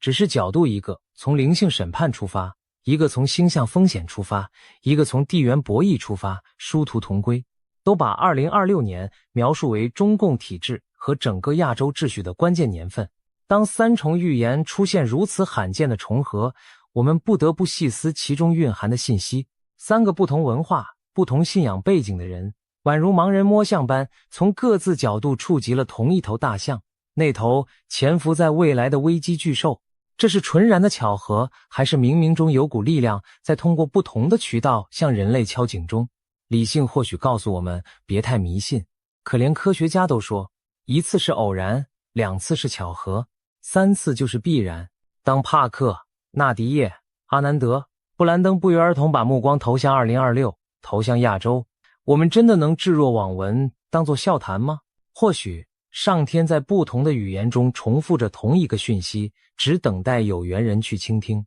值得一提的是，这些预言者并非只带来灾难的吓人预告，他们也都提到了危机中的机遇。前面说过，帕克强调大灾有大觉醒，而阿南德则补充了另一层乐观视角。他指出，2026年可能是医疗、科技、数学等领域取得突破性进展的一年。换言之，人类在惊涛骇浪中不见得只有沉沦，还可能迎来创新的高峰。例如新疗法的发现、AI 技术的飞跃、基础科学的重大发现，都可能在那年涌现，为人类社会带来正面的改变。这听起来和帕克所说的伟大觉醒不谋而合，不管用什么词，其实都指向黑暗中的光明。布兰登作为基督徒，则相信上帝的计划自有慈悲的一面。动荡之后，或许是信仰和道德重整的契机。可以看到，无论东西方的预言，最终都没有把人类推向绝境，而是给出了一条自救或被救的曙光之路。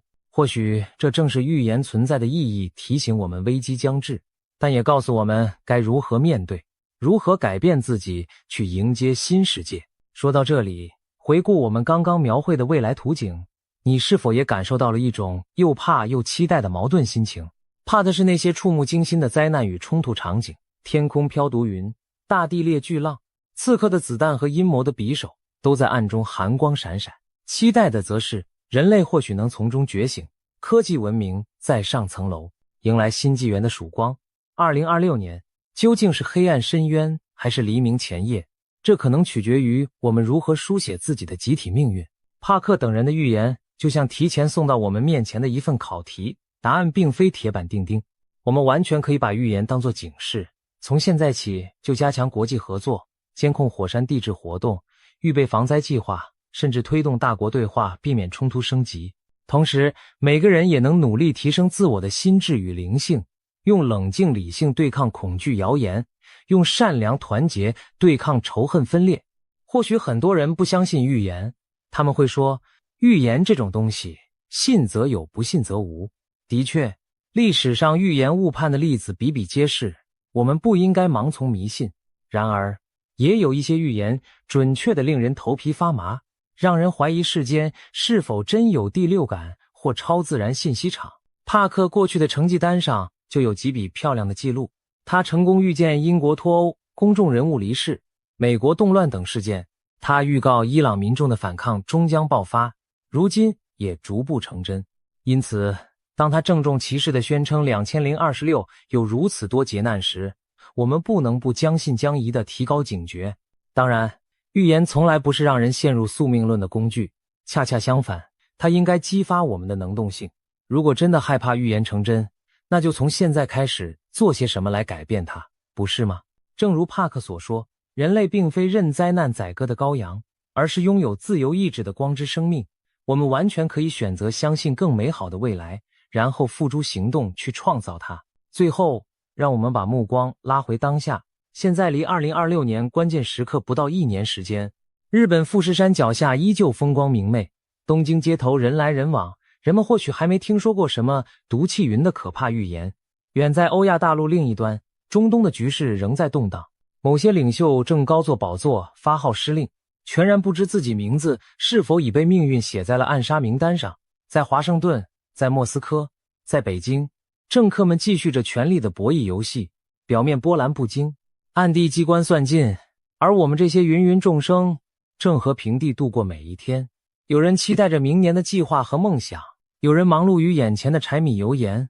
如果不是预言家的提醒，谁会料到云端上、星辰间似乎正酝酿着一场全球性的风暴？也许大多数人依然会选择将这些预言当成茶余饭后的谈资，一笑置之。但也许在笑过之后，我们心里会多留个念想，未来1年要不要多长个心眼儿，关注一下火山活动和极端天气预警？要不要留意国际新闻里那些不寻常的蛛丝马迹？万一真的发生什么大事，至少我们不会太惊慌失措。预言的迷人之处就在于此，它让我们对未知的未来产生想象，既有恐惧也有希望。帕克的惊悚预言辅以纳迪叶和其他先知们的印证，构成了一幅光怪陆离的2026年图景。我们无从确知这图景是否会成为现实，但我们可以从中学到谨慎与勇气。谨慎让我们提前防备可能的风险，勇气让我们即便身处风暴，也坚信人类的智慧与善念足以渡过难关。当巨型毒气云如果真地遮天蔽日时，我们要相信总有人会站出来寻找解毒的办法。当间接战争的黑手乱舞时，我们也要相信人类终究向往和平，不会让世界毁于一旦。让我们带着清醒而积极的态度走向2026年。毕竟，正如帕克所言，大灾难并非世界末日，而是新希望的开始。也许经过烈火淬炼，人类社会将蜕变出新的形态。我们期待着灾难预言最终被化解，人们在惊险中觉悟，在乱局中找到新秩序。当未来成为现在，我们回头再看这些预言时，希望能够欣慰地说，幸好我们努力了，改变了，而那些最可怕的场景没有发生。倘若如此，那将是全人类共同创造的奇迹。而如果不幸有部分预言真的发生，我们也已经提前做好了心理与行动上的准备，用爱和勇气去迎接挑战。无论如何，2026年的钟声即将敲响，一场可能改写历史的剧码就要开场了。我们每个人其实都是这场剧的参与者与编剧。现在就让我们怀抱希望，又不失警觉地走进未来，用行动去书写属于我们的结局。人类的故事将如何发展，信不信由你，时间终将给出答案。2026这一年被不少预言家称为人类文明的转折年，中共政权的天命将告断裂，掌权逾10年的习近平可能在2027年从舞台上消失，象征中国力量的三峡大坝出现不祥的坍塌征兆。南方大省广东或许率先跳脱中央束缚，踏出区域自治的脚步。同一时间，在国际舞台上，伊朗酝酿着革命风暴，欧洲面临撕裂危机，全球性的水资源枯竭更可能引爆战争。而与此同时，人类科技或迎来重大突破，为我们开启一个全新的世界。这些听来仿佛灾难片剧情的预测，究竟有无根据？今天，我们就从历史与现实出发，深入探讨这一连串可能改变世界的大事件。我们先把目光投向中国。中国历代王朝更迭都有一个说法，叫做天命。简单来说，就是一个政权的合法性来自上天的授意，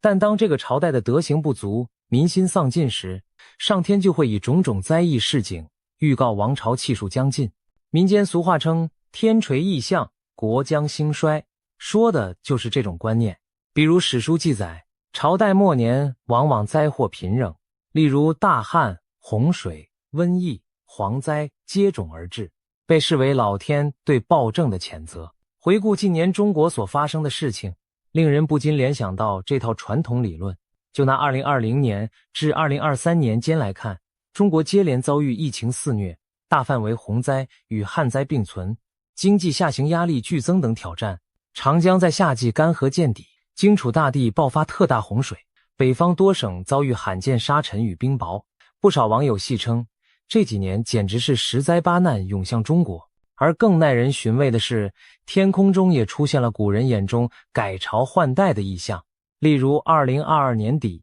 北京和东北等地多次出现换日现象，天空中悬着3个太阳。根据唐代星象家李淳风在《乙巳战》中的古训提到，众日并见，天下裂分，意思是如果天空同时出现多个太阳，预示天下将要分裂，战乱四起。传说中的征兆竟在现代真实上演，难怪一些迷信的百姓开始嘀咕，莫非中共的天命真的要到头了？除了天灾异象之外，民心的变化也是天命是否犹存的重要标志。2022年底，中国多地爆发了所谓白纸运动的抗议浪潮，年轻一代走上街头，高举白纸抗议严苛的风控和言论管制，甚至有人公开喊出反对领袖的口号。这在高压统治下的中国极为罕见，仿佛让人看到了民心中的一丝裂痕。尽管当局迅速平息了风波，但那一幕透露出的民意汹涌，令外界意识到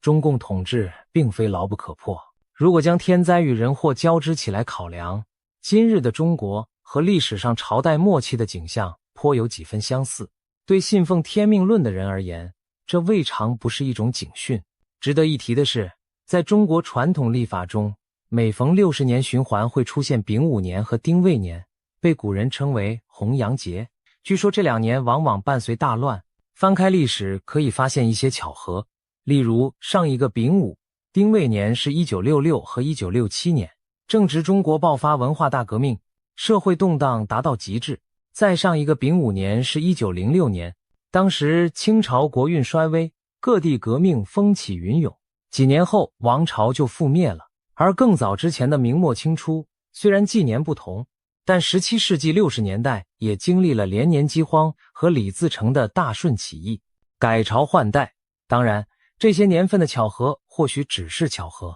但民间因此对2026丙午年和2027丁未年格外忌惮，认为红阳节可能再次应验。近年不少预言文章也将这2年描述为人类文明的大变局之时。迷信也好，巧合也罢，当灾异与动荡真的开始密集出现，人们难免会把它和老天的旨意联系起来。不少海内外的观察家开始酝酿一个大胆的推测，认为2026年前后中共政权可能会步入衰亡的命运转折点。先说中国，网络上曾热传一位奇人王恩庆的说法，据称王恩庆被某些中南海权贵奉为国师。他早年大胆预言，中华人民共和国的国旗上有5颗星，分别象征5个中共领袖：毛泽东、邓小平、江泽民、胡锦涛和习近平。没有第6个，因为第5个就是掘墓人，所以他认为在习近平任内，中共的统治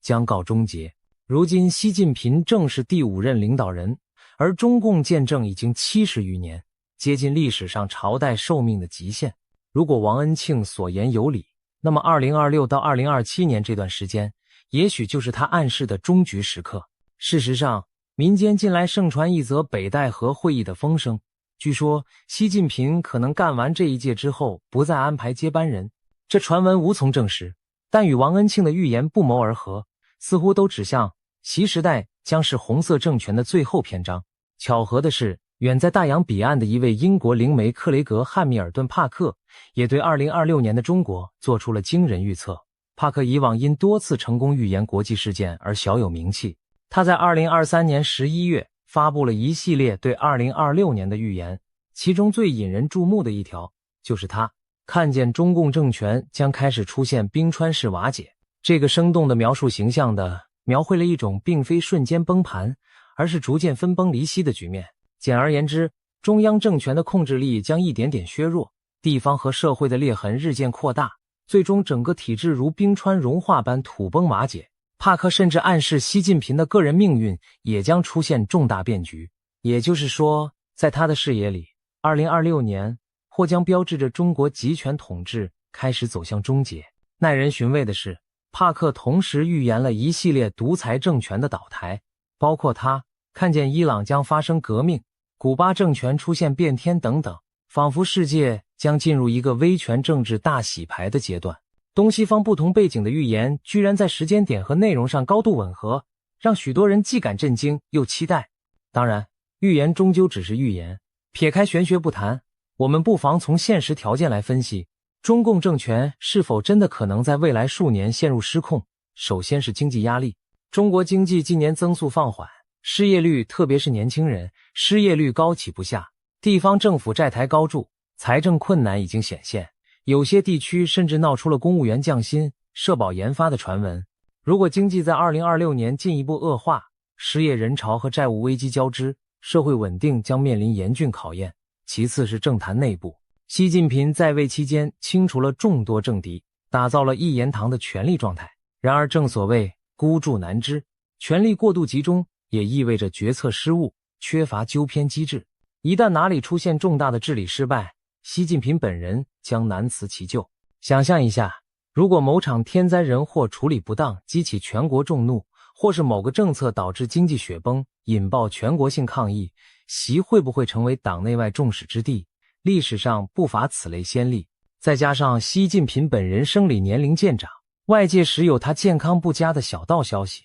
一位高龄且高度集权的领袖，在风雨飘摇的局势中，其统治稳定性确实令人关注。如果种种压力在2026至2027年间同时发酵，不排除中国政局出现突然巨变的可能。届时，习近平可能被迫下台，甚至从公众视野中消失，也并非完全不可想象的结局。值得一提的是，面对内忧，中共也可能铤而走险地对外挑起冲突，以民族主义凝聚人心，例如加剧对台湾的军事压力，甚至在某个时期对台动武，借此转移国内视线。然而这种赌博式举动若遭遇失败，只会加速政权崩溃。北京当局曾将2027年定为解放军实现建军100年奋斗目标的节点，有外媒解读，其中隐含着完成对台湾统一的野心。但如果内部局势在2026年前后已现乱象，习近平还能否腾出手对外冒险？或者相反，他会不会孤注一掷对台湾动手以维持权威？这些未知数都为未来增添了更多变数。谈到可能颠覆中共政权的因素，除了人事和政治，本身具有象征意义的重大工程若出现危机，往往对民心与政权信心的打击更是巨大。这其中不得不提长江上的三峡大坝。三峡大坝是目前世界上规模最大的水坝工程，号称能抵御万年一遇的洪水。然而自从建成以来，它的安全性和种种负面影响就一直饱受争议。早在兴建之初，水利权威黄万里教授就曾预言三峡工程将带来12项灾难性后果。如今10数年过去，黄老预言中的前11项几乎都已应验，例如下游河岸坍塌、航运受阻、百万移民问题、泥沙淤积、水质恶化、生态失衡、地震隐患等等。一共只剩下最后一项，也就是他最不愿见到的一幕，大坝最终可能不得不被炸掉。尽管官方从未承认大坝存在生死攸关的危机，但近年来一些迹象令人不安。2020年夏季，超历史极值的长江洪水压境，三峡坝区一度承受了前所未有的入库流量，所幸涉险过关。事后有海外卫星照片显示，大坝疑似发生轻微变形，虽然中国专家解释那是正常弹性，但仍引发轩然大波。接着2022年又发生长江中下游罕见干旱，三峡库区水位骤降，显露出库岸滑坡的隐患。可以说，大坝正经历极端天候的反复考验。而在中国传统风水观中，三峡大坝更被一些术数家斥为斩断龙脉之举，认为此举逆天而行，终将折损国运。不管风水之说是否可信，三峡工程象征着中共治下人定胜天的骄傲。如果有一天它出现重大事故或结构性损毁，将在国内外造成极大震撼，上亿人口赖以为生的长江流域将陷入浩劫。而这样的灾难无疑会被舆论解读为天谴，把中共政权的威信彻底冲毁。难怪坊间流传着一句话：三峡若垮，中共必亡。可见三峡大坝早已超越一座水利工程的意义，而被看作中共国运的象征之一。如今各种征兆叠现，让人不寒而栗，不禁想，会不会真的有那么一天，假如北京的中央权威真的因某种巨变而示威，中国的政治版图将如何演变？有一种推想是，中国可能重回群雄割据的局面，各地区出现实质上的自治甚至独立倾向。而在这之中，广东这样的沿海发达省份被许多人点名，认为可能是率先迈向区域自治的领头羊。为何是广东？首先，广东历史上就是变革风气最先吹拂之地，晚清以来的多次革命运动，如辛亥革命、护法运动，广州都曾是策源地。民国时期，广东也一度成为军阀割据时代的半独立政权，由陈济棠等地方实力派经营自治。这片岭南大地民风开放，与中央朝廷的联系相对松弛。其次，广东经济实力雄厚，改革开放以来累积了巨大的物质基础和国际联系。若中央政府瘫痪，广东有能力自成一体，继续运转，反而那些财政依赖中央补贴的欠发达内地省份才更难独立支撑。再者，广东毗邻港澳，吸收了较多民主法治的观念熏陶，广东人对自由和自治的向往可能比内地其他地方更强烈。即便在严厉管控下，我们依然能从互联网舆论中窥见一丝端倪。有人半开玩笑地自称广东公投独立，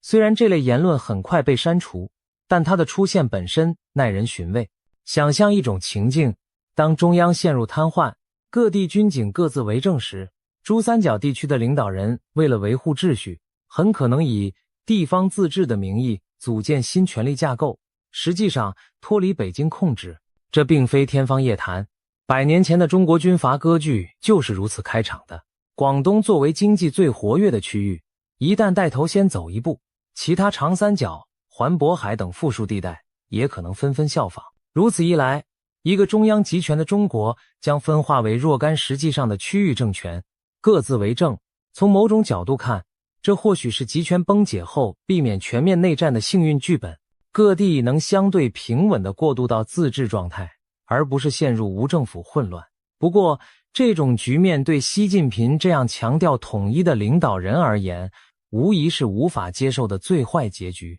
因此，未来几年广东等地与中央的关系走向，将成为判断中共政权是否江河日下的一个风向标。如果我们真的看到地方开始公然违抗中央指令，自行其事，那就说明天命真的降临到尽头了。从以上种种迹象与推演来看，2026年前后，中国内部确实存在巨变的可能性。当然，这些还只是围绕中国的剧本。此时此刻，让我们把视野放宽，看看世界其他地区正在酝酿的动荡与变局。或许巧合的是，它们与中国的巨变可能前后呼应，构成全球范围内的震荡。首先是中东的伊朗，这个拥有深厚文明底蕴的波斯国度，在21世纪的今天依然实行着严苛的神权统治。然而暗流涌动，伊朗社会对现政权的不满早已积蓄多年。早在2009年，伊朗就爆发过大规模的绿色革命抗议，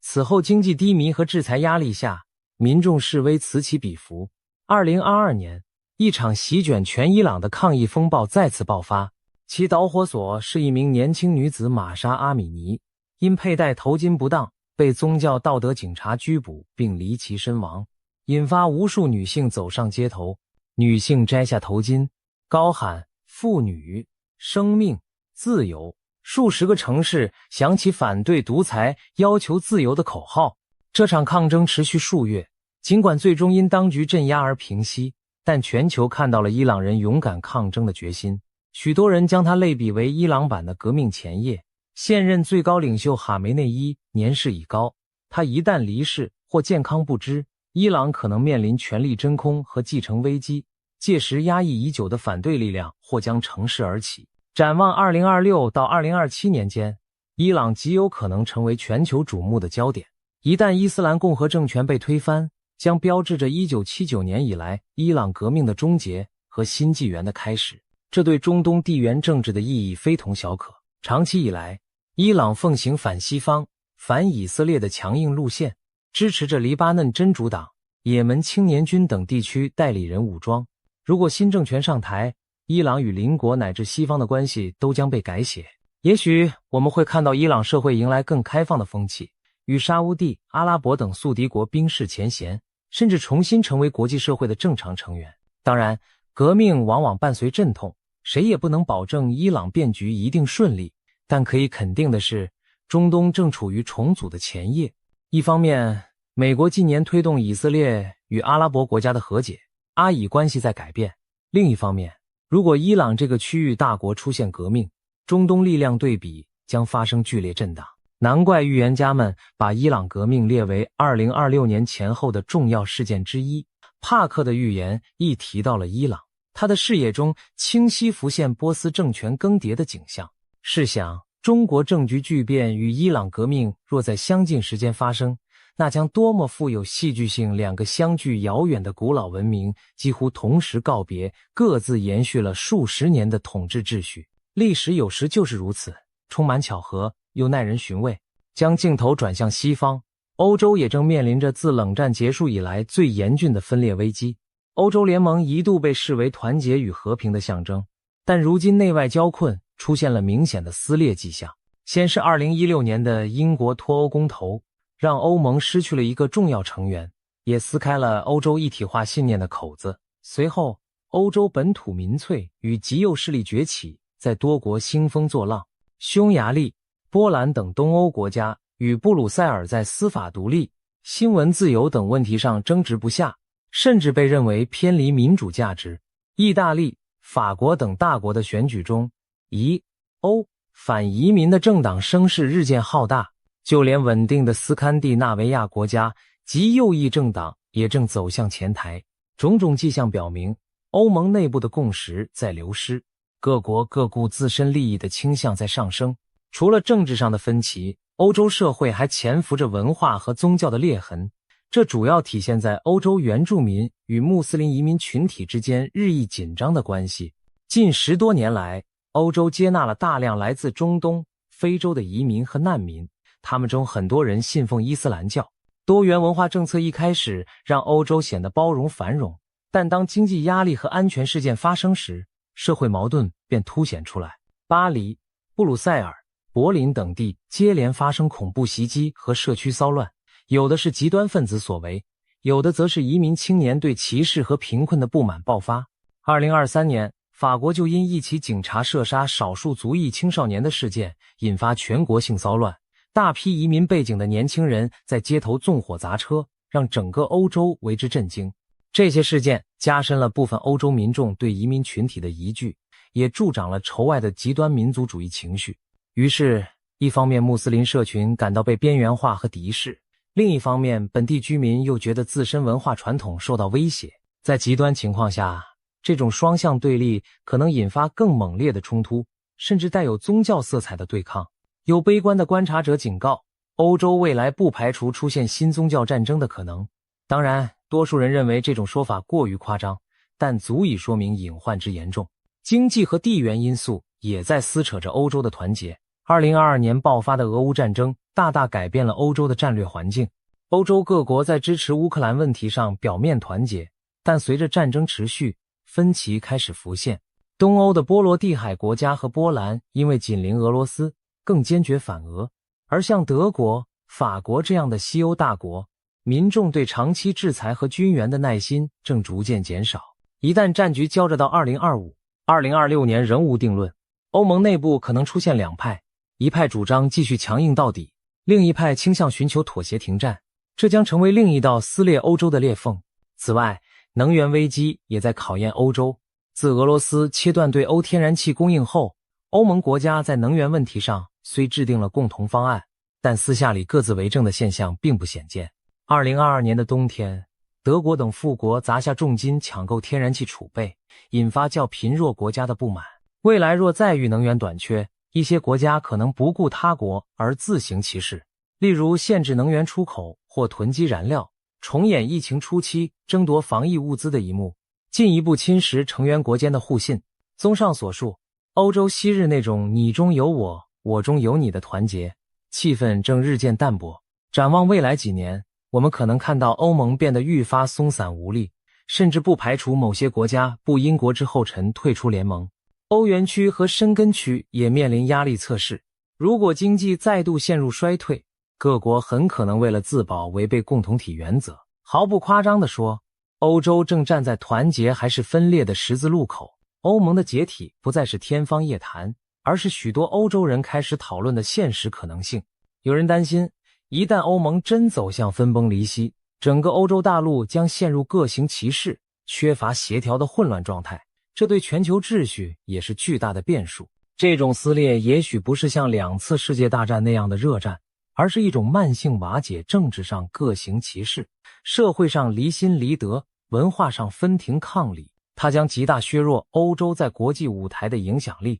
也让世界局势更添不稳定因素。除了人为的政局变动，未来几年另一个可能引发全球动荡的因素，竟是我们赖以生存的自然资源水。随着气候变迁和人口增长，全球许多地区的淡水供应正面临前所未有的紧张。科学数据显示，2025年前后，世界上1半以上人口将遭遇季节性或长期性的缺水困扰。水资源短缺不仅影响日常生活，更牵动粮食安全和能源生产。因此，各国之间围绕江河湖泊的争夺愈演愈烈，水战争的阴影开始浮现。非洲和中东是水资源冲突最明显的地带。举例而言，北非的尼罗河养活了埃及9000万人口，被埃及称为生命之河。但上游的伊索比亚近年修建了巨型水坝复兴大坝，打算拦蓄尼罗河水发电和灌溉。埃及担心这将严重威胁下游用水，一度扬言不惜一战也要捍卫尼罗河流量。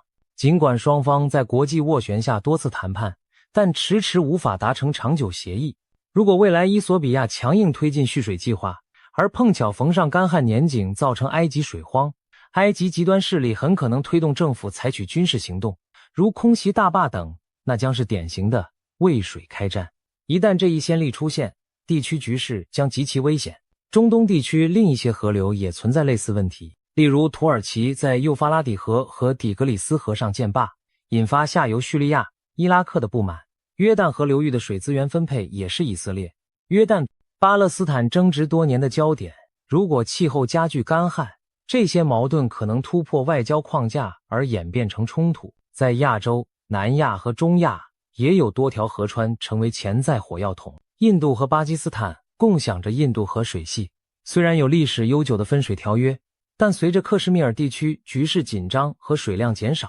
印巴双方屡屡相互指责对方浪费或节流。谁都知道，印巴本就是一对宿敌，如果再因水问题激化敌意，后果不堪设想。再看中国和南亚其他邻国，中国掌控着喜马拉雅山脉众多河流的上游，包括雅鲁藏布江和湄公河等。中国在西藏地区兴建水坝，也引起印度和东南亚国家的戒心。尽管目前还没有酿成直接对抗，但未来水资源更紧缺时，不排除各国因争夺水源而爆发冲突。此外，气候变化导致冰川融化减缩，进一步削弱河流的稳定流量，也会让本就紧张的水分配变成你死我活的零和博弈。联合国曾经警告，21世纪的战争很可能将因水而起。更广泛的水危机与粮食、移民问题也在相互交织。撒哈拉以南、非洲和中东地区如果持续干旱，将有越来越多人无法为生，不得不背井离乡，迁往水源较充沛的地区。这种气候难民潮有可能冲击邻近的欧洲和亚洲国家，加剧地缘压力。一些内战的爆发背后同样有水资源因素的助推，例如达尔富尔冲突、叙利亚内战，在动荡前都经历了严重干旱和农业欠收。可见水资源短缺不仅可能引发国与国之间的战争，也会成为国内动乱的导火索，进而波及区域稳定。人类如果无法妥善管理这一最基本的资源，未来的冲突图景将会更加令人担忧。读到这里，您可能不禁感到有些压抑。从中国的政权危机、地缘革命到欧洲纷扰，甚至水战阴云，未来几年仿佛充满了动荡和灾祸。然而，历史的画卷并不只有灾难和冲突的色彩，往往在最黑暗的时刻，人类文明也在孕育新的希望。我们不能忽视另一个平行发生的重要进程，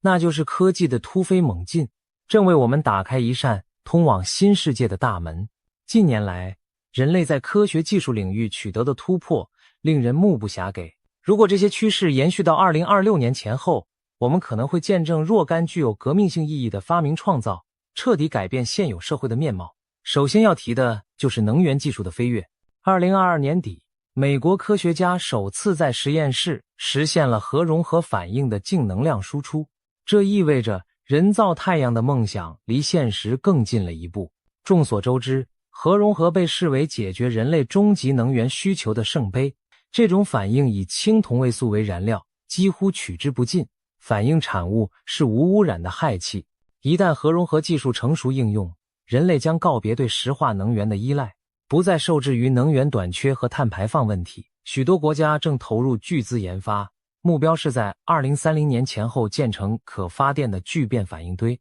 如果在2026年左右，我们听到某个团队成功点火运转了一座中型核融合装置，那将是科技史上的巅峰时刻，也标志着能源革命的开端。无限且清洁的能源不仅意味着工农业生产方式的颠覆，也将给国际政治带来深远影响，比如传统产油国的地缘地位下降，高油价引发的争端不复存在等等。除了能源，人工智慧的快速发展同样值得瞩目。2023年，全球掀起了一股 AI 浪潮，大型语言模型和生成式人工智慧技术惊艳世人。虽然现有的 AI 在某些方面仍有局限，但进步速度极快。有专家推测，在未来几年内， AI 有望通过图灵测试达到接近人类的智能水平。假如到了2027年前后，人类真的打造出一个通用人工智慧系统，它将彻底改变游戏规则。届时，医学研究可以借助 AI 更快找到癌症、艾滋病等绝症的治疗方案。复杂的气候模型或许能精确预测灾害，防范极端天气。经济和城市管理可以依赖 AI 优化资源分配，消除浪费。教育亦能因材施教，大幅提升人力资本素质。当然， AI 的发展也伴随风险，但如果善加引导，人机协作将开创一个生产力极大提高的时代。想象一下，未来的工厂里，枯燥危险的工作由机器人完成，人类可以专注于创意和设计。医院中， AI 助手帮助医生分析海量病例，提出最佳治疗方案，患者的存活率因此大大提升。这些都不是幻想，而是正在研发的原型。科技界普遍认为，2020年代中后期，我们将迎来人工智慧应用的大爆发，其带来的效率提升堪比当年的工业革命。这无疑也是新世界的重要特征之一。说到计算领域，我们还不得不提量子科技的新前景。2020年代初，科研人员已经研制出拥有数十个量子比特的试验性量子计算机，能在某些特定问题上远胜传统超级计算机。随着量子纠缠控制和纠错技术的进步，量子计算有望在未来几年取得量子霸权，解决传统算法无法应对的复杂难题，例如高难度的新材料模拟、密码破解、优化调度等，都将因量子计算的强大算力而取得突破。谁掌握了实用化的量子计算，谁就可能在下一代科技竞赛中夺得先机。通信技术方面，第6代移动通信技术，也就是 6G， 正紧锣密鼓的研发中。6G 网络预计将比 5G 快数十倍，实现真正的万物互联和毫秒延迟。这将带来虚拟与现实深度融合的全新体验，例如超高清全息通话、沉浸式元宇宙应用、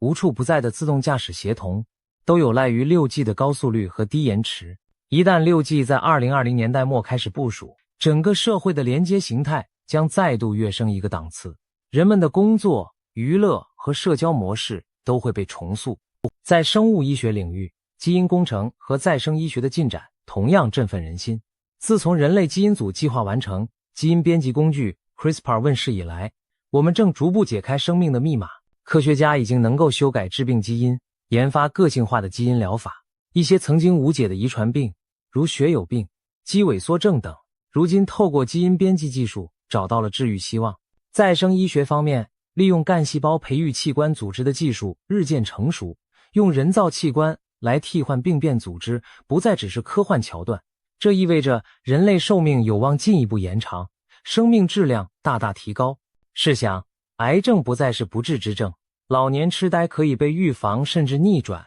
那将是多么不同的社会。许多老龄化国家的困境将迎刃而解，人们在更长的寿命中依然保持健康活力。当然，新技术带来伦理挑战，但整体而言，生命科学的突破将让我们对生命的定义产生前所未有的理解，进而改变社会结构。再把眼光投向遥远的天空，2020年代也是人类重返太空的时代。美国的阿提米斯计划已经在2025年前后尝试将太空人送回月球。这次的目标不仅是插旗留影，而是建立月面长期基地。火星探测方面，多国正在为载人登火星做技术准备。如果一切顺利，2030年代初，我们就有望见证人类踏上火星的壮举。虽然载人火星之旅未必正好发生在2026年，但本世纪20年代中后期无疑是太空事业重要的蓄势期。商业航天的快速发展让载人太空旅行不再是超级大国的专利，私人公司已多次将乘客送入近地轨道并安全返回。随着太空技术成本降低，我们可以期待更频繁的太空任务。这意味着人类的活动范围首次真正迈出地球，进入新世界的另一重意义外太空。长远来看，太空资源的开发将为人类文明带来新的增长空间，例如开采小行星上的稀有金属，或在月球上开发大量的氦三燃料等等。虽然这些愿景尚需时日，但现在正是一切的起点。由此可见，2026年前后的几年，可能一方面是动荡不安、战云密布的关键时刻，另一方面又是希望萌芽、突破涌现的创新时代。我们仿佛处在一个旧世界与新世界的交界处，前方的走向未定，既充满危机，也蕴藏转机。这不禁让人想到历史上的某些关键年代，例如20世纪40年代，世界经历战火洗礼，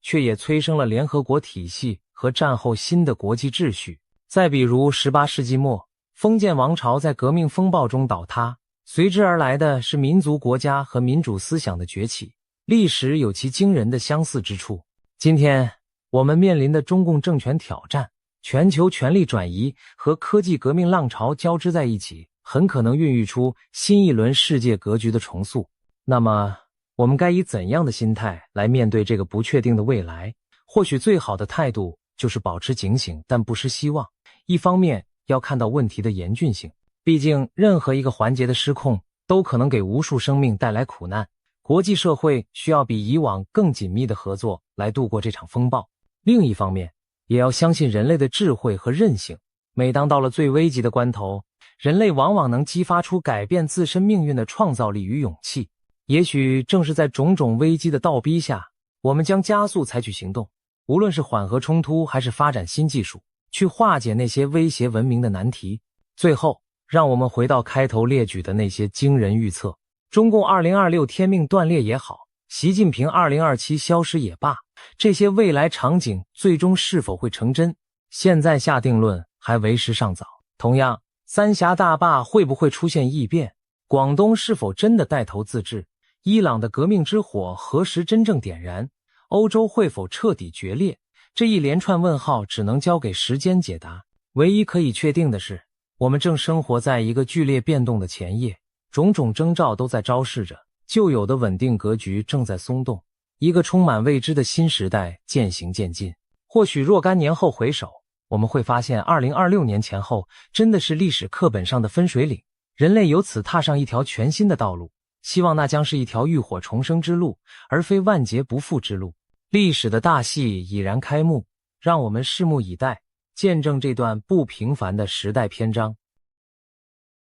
来自截然不同文化背景的三个预言体系，竟然不约而同地将未来的焦点锁定在中国，而且瞄准的都是2026年这个特殊年份。印度的吠陀占星师、美国的基督徒先知以及英国的灵媒预言家，他们分别采用完全不同的方法星象推演、意象启示和通灵预知，却都指出中国将在2026年面临前所未有的巨变。这真的是纯属巧合吗？还是说世界的结构正酝酿某种深层次的转向，以至于连毫无关联的预言者都嗅到了同样的风暴？让我们深入挖掘这三大预言体系的内容，看看2026年的中国究竟藏着什么样的玄机。首先要说明的是，2026年在许多预言中被视为结构性转折的一年，换言之，它并非寻常流年，而像是一座桥梁，承上启下地衔接两个时代。在印度神童阿南德的眼中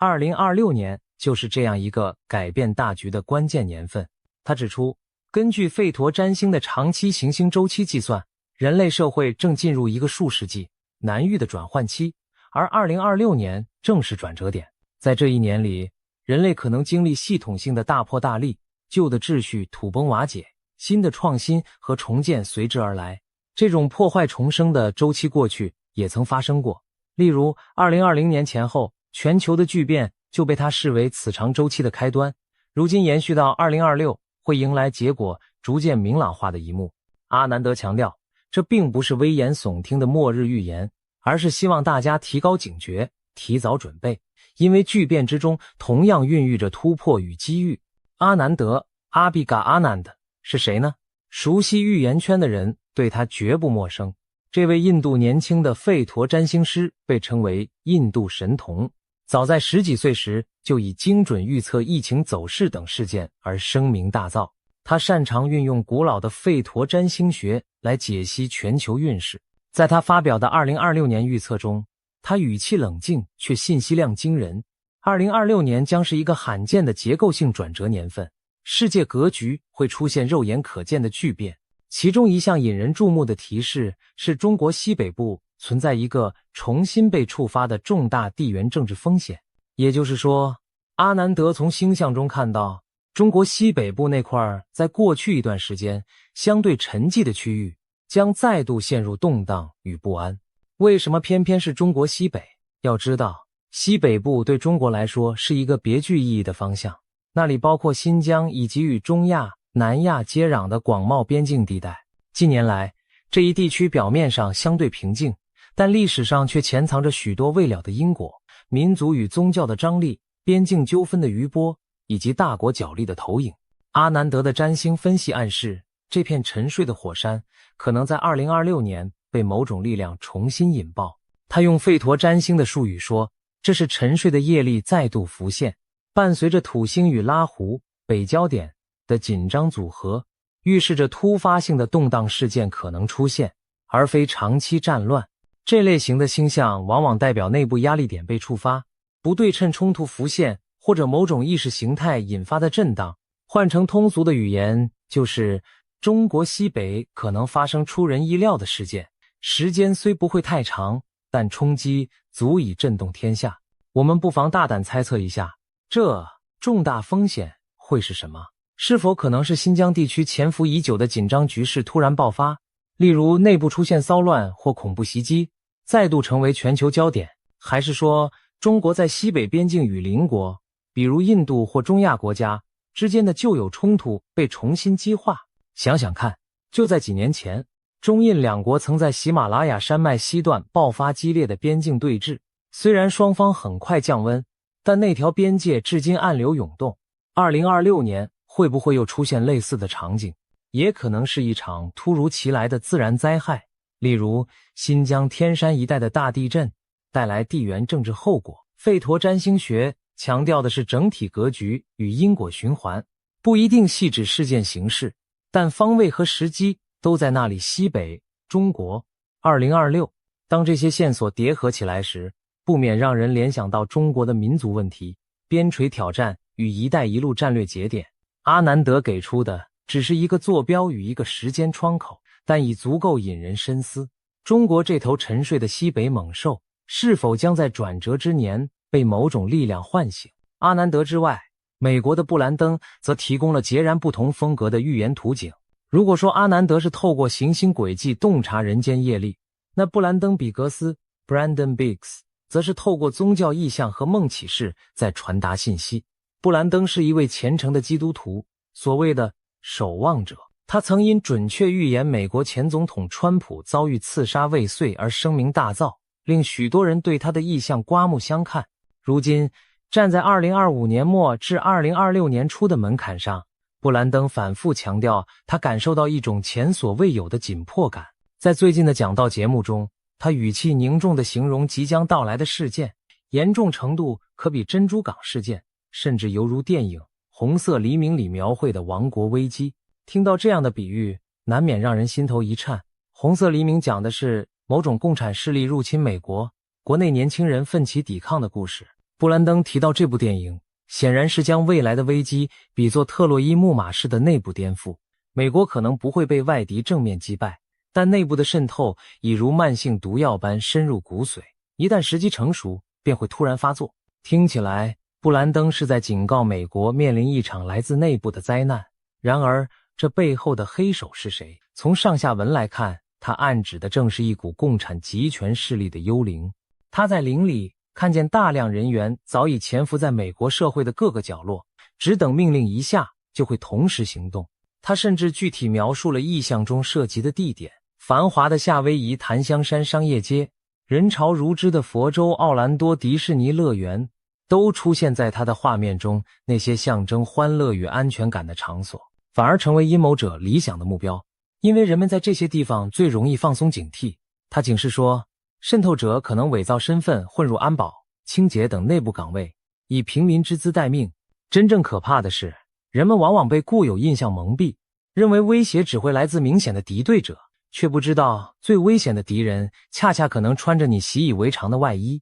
如果仅仅是美国的内部危机，似乎离中国不相干。然而，布兰登的意向绝不止于此。在他看来，这场潜伏的阴谋其实与中国共产政权有千丝万缕的联系。他提到红色黎明描绘的是共产势力侵袭美国，何尝不是在暗示这背后站着的红色幽灵？而接下来，他更是直言算总账与审判的时刻临近。他说他听见灵界传来大量对话，感受到一种大清算将至的氛围。他描述了一系列令人毛骨悚然的场景，一些长期玩火自焚的人会在公开场合突然倒下，无论是在街头、会议场合还是镜头前，都可能有人猝然倒地，命丧当场。这让人联想到什么？是不是预示那些作恶多端的权贵或高官会遭遇天谴般的下场？他的措辞仿佛在暗指，中共体制内那些累积恶行者将在2026年迎来报应时刻。布兰登强调，这些突发事件发生的会非常突然、非常快，让人措手不及。而他也提醒观众，不要用刻板印象去判断危机的形势，意思是，真正的危机来临时，可能不像传统战争那样明显，它可能是你想象不到的剧本。例如，一夜之间新闻传出某位平日高高在上的人物暴毙，或某地出现离奇的事件连锁，这些都可能是那场大审判的一部分。除了美国内部，布兰登的视野也扩及国际。他在意象中甚至看见某些国家与这股邪恶势力有所合作，点名提到了法国和加拿大等西方国家，说他看到这些国家的政府在配合放宽边境和移民通道，仿佛在为渗透行动大开方便之门。他的解读是，那些全面开放、丧失传统信仰根基的国家不是主要目标，真正的攻击指向是那些仍然坚守信仰与自由价值，仍在抵抗共产渗透的群体。很显然，他这番话矛头直指美国以及类似的自由社会，而这背后暗藏的敌人，在他眼中正是共产主义势力，其中自然少不了中国集权体制的身影。就在2025年12月上旬，布兰登再次分享了一个震撼性的讯息，他被上帝警告，2026年将出现5大层面的巨大震动同时降临。这5个层面分别是政治震动、金融震动、地壳震动、教会震动和天象震动。仅仅列出这些名称，就能感到一股莫名的压力迎面而来。政治、经济、自然、宗教和天空几乎囊括了人类社会的所有关键领域。同一年中，若这5方面都剧烈动荡，可想而知将是怎样的多事之秋。布兰登对这5大震动也给出了一些具体细节，例如在地壳震动方面，他多次看到意大利出现巨大的地震与火山喷发，画面中不仅陆地上的维苏威火山怒吼，连海底火山也猛烈爆发，掀起滔天海啸，波及沿岸乃至内陆地区。连袖珍小国摩纳哥和宗教中心梵蒂冈都难以幸免于难。想象一下，罗马教廷所在的梵蒂冈如果受到剧烈地质灾害冲击，该是何等惊世骇俗的景象。布兰登更提到一个细思极恐的讯息，他在异象中感知到某种可憎之事，与欧洲核子研究组织 CERN 相关。这听起来相当神秘，仿佛暗示着科学领域可能有冒犯神明的举动，引发了天谴或灾祸。联想到宗教经典中的可憎之物立于圣地，预言不禁令人寒毛直竖。在天象震动方面，布兰登描述了大量末日般的画面，天空仿佛燃烧起来，云层着火，浓烟遮蔽日月星辰，大地上的植物枯萎死亡，海水剧烈翻腾，仿佛沸腾般冒泡，大量鱼类翻白肚漂浮，甚至他还看到疑似水下发生巨大爆炸，比如在百慕大三角外海、北美东海岸一带的海域，海面突然被巨响撕裂，水柱冲天而起，海水滚烫，随之而来的是岛屿上遍地尸骸，食物极度匮乏，高温肆虐，空气污浊难闻，俨然是一幅极端灾难降临人间的末日景象。当布兰登叙述到这里，许多人可能已不寒而栗，然而他的意象还未结束。在一连串灾变图景之外，他还看见了一个圣经中的著名意象——大淫妇。他说自己看见一名手戴七角冠冕的女性形象，与启示录中对淫妇巴比伦的描述如出一辙。圣经预言这淫妇象征一个与列国通奸、富甲天下又残暴败德的政权或集团。布兰登引用了经文中地上列王与他行淫，万民喝醉他淫乱的酒等句子，暗示着女性象征着现实中的某种政治权势结构。虽然他没有明言对号入座，但许多解读认为，这大淫妇正是隐喻当今盘踞世界的邪恶轴心，一个让各国领袖与之苟且交易、出卖道义换取利益的魔鬼势力。这会是指谁呢？有人联想到集权统治下的红色中国，一个手握经济利诱与暴政机器的集团，不但荼毒本国人民，还以金钱与渗透让各国政客沉迷其中，难以自拔。也有人想到更广泛的全球主义黑暗势力。不管怎样，布兰登的意象将这女性的覆灭与末日灾难相连，意味着她的统治将告终结。从宗教角度解读，这似乎预示最邪恶的政权将在大灾难中走向审判。听完布兰登的预言，不禁让人脊背发凉。他预见的不仅仅是中共的问题，而是一场牵动全球的正邪对决。在这场巨变中，中共扮演了邪恶势力的核心或帮凶角色，而2026年似乎是故事高潮。他提到红龙倒下，全球进入灵性大觉醒的景象，暗红色的巨龙隐喻共产集权，中国的红色政权正是那巨龙的化身。而当这恶龙终于败亡，人类将迎来灵性的复苏与觉醒，好比长夜终尽迎来晨曦。这番话听起来带着强烈的宗教诗意，却又与现实中的局势遥相呼应。因为如果中共政权崩解，的确可能是全球格局巨变、思想解放的一个转折点。值得注意的是，布兰登还给出了一些相当具体而且惊人的事件预告。例如，他在另一则预言中直言，中共将干出一件超级大坏事，导致东南亚出现滔天大灾难，连邻近的台湾也受到牵连波及。一个政权的恶行竟会引发区域性巨灾，这让人匪夷所思。难道预示中共会在南海或某处采取极端军事行动，引爆区域战争或环境浩劫？还是指它的人为作为导致自然界的灾难反噬？一些预言解读者猜想，这可能与海底核试验或气候武器有关。假如有人在海底引爆大规模装置，可能诱发火山、地震和海啸，覆灭沿海生灵，那将是天理难容的罪行。但凡此种种，目前只能推测。然而布兰登提到海底火山加海洋强震，尸袋满街的画面明确点出了印尼群岛一带的火山地震异动和巨大伤亡。这联想起来，似乎与2021年发生的东加海底火山大喷发有几分相似，但规模更胜100倍。如果真是中共触发了这类灾厄，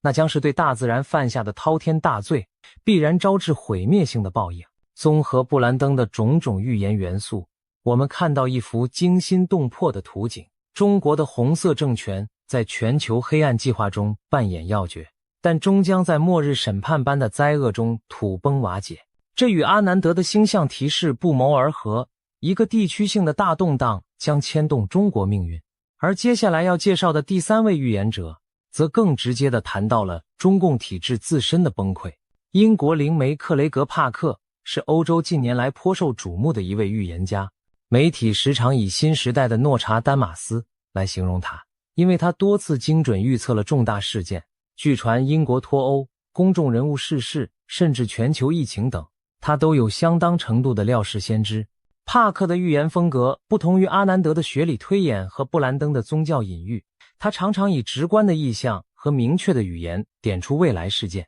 在谈及2026年时，帕克几乎是掷地有声的预告，中国共产政权将在那一年迎来冰川式瓦解。何谓冰川式瓦解？帕克的用词很形象，冰川崩解不是火山爆发般一瞬剧烈，而是长期累积压力后出现一道道裂缝，整体结构逐渐碎裂崩塌。在他看来，中共的倒台可能并非一天内政权终结、旗帜异色那样戏剧性，更可能是从内部开始逐步解体的过程。就像一座巨大的冰山，看似坚固，其实早已千疮百孔，不断有碎块掉落。等到2026年，整座冰山可能已经解体的差不多，只剩表面裂痕最终使其分崩离析。帕克预言习近平将在2026年前后下台，而中国共产党会在内外交困中陷入4分5裂的局面。这一点非常耐人寻味。要知道，习近平在2012年上台，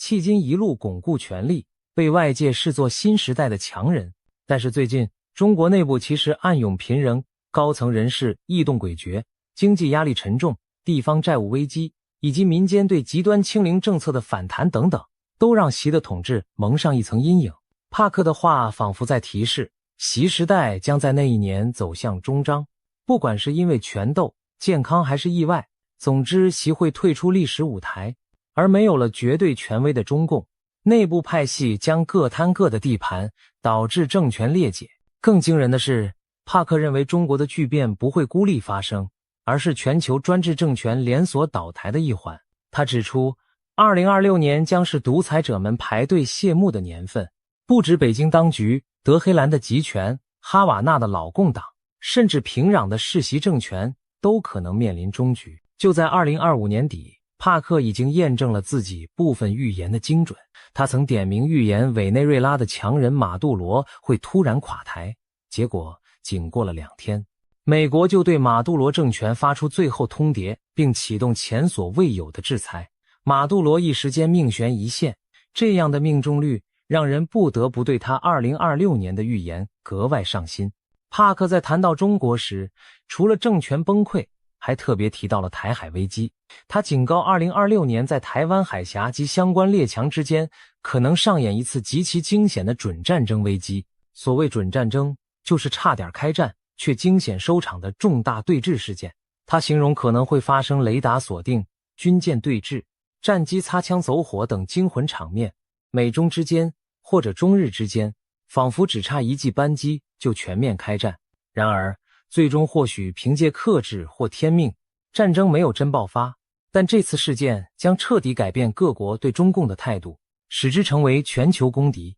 从而加速中共的倒台。联想现实，帕克的这段预警并非没有迹象可循。近年来台海局势紧张，解放军频频在台湾周边军演，美国也多次派舰机坚守亚太。一场擦枪走火的意外一直是各方最担心的，而倘若2026年真出现一次惊心动魄的对峙，或许世界各国会更下定决心围堵中共。帕克仿佛在说，中共政权的覆灭不仅仅是自身内乱的结果，也是他对外野心引火烧身的下场。值得一提的是，帕克和布兰登的预言在某些点上不谋而合。布兰登讲红龙倒下，灵性觉醒，帕克则说中共瓦解，独裁者排队倒台。两人的话从不同角度印证了同一件事，一个压迫世界多时的黑暗势力将终结，人类或迎来新的黎明。这听起来何其振奋人心。当然，我们必须清醒地看到，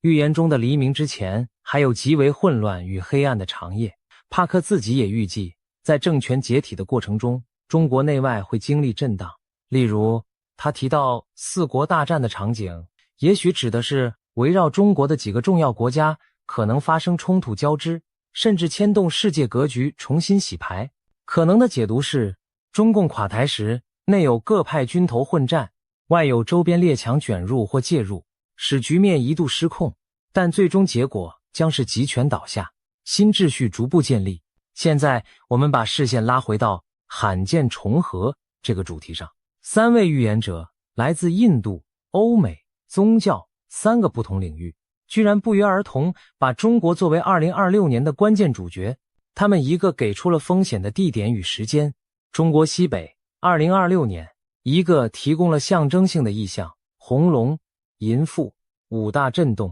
另一个描述了体制崩解的场景，冰川瓦解、独裁终结。纵观预言史，如此具体而指向一致的情况确实少见。我们不禁要问，这究竟是巧合，还是大势所趋的预兆？或许冥冥之中自有逻辑。可以从几个角度来看待这种预言趋同现象。首先是周期循环说，中国历朝历代讲30年河东，30年河西，王朝有其兴衰周期，中共建政至今也70余载，许多人相信其气数将尽。传统文化中有60年一甲子的概念。巧合的是，1966年爆发文化大革命，把中国社会撕裂动荡。60年一循环后的2026年，中国会否再遇动乱甚至体制巨变？那一年恰逢丙午年，也就是民间俗称的火马年。在东亚文化中，火马年被视为极具破坏性的一年。据说出生在火马年的女性命格克夫，因此66年的新生儿出生率曾大降。上一个丙午年，中国陷入文革浩劫，而2026年又是丙午火马，再下一年2027年是丁未火羊。民间流传一种说法，称未来将出现赤马红羊节，红色的马年羊年带来大劫难。听起来像封建迷信，但当三位预言者的内容都指向那2年时，不由人不背后发凉。这赤马红羊节，莫非真要应验在中华大地？其次，我们可以从现实趋势角度来理解，预言家往往被视为敏锐的时代观察者，他们也许从超感官层面捕捉到蛛丝马迹，但那些迹象往往在现实中早有端倪。例如，经济学家也在预测中国经济将在2025到2026前后面临严峻考验，房地产泡沫、地方债台高筑、人口老龄化与劳动力缩减都可能在那时集中爆发成不可收拾的经济风暴。一旦经济失速，社会稳定和政权公信力难免动摇。政治上看，习近平刚刚打破国家主席任期限制不久，但高龄统治者往往在第3任期开始出现统治疲态，何况内部竞争者伺机而动，一点变局，譬如健康问题或政变阴谋，都可能成为引爆政权更迭的火星。外交上，中共在国际上日益孤立，制裁、科技封锁、盟军环绕，外部压力与日俱增。因此，纵使不谈神秘预言，理性分析也会发现，2026年前后的中国正处于风雨飘摇的临界点。预言的巧合，或许正是来自不同视角的观察者对这个临界点的共识，只不过他们用各自的语言表达出来。当然，我们不能忽视信仰和心灵层面的驱动。布兰登强调，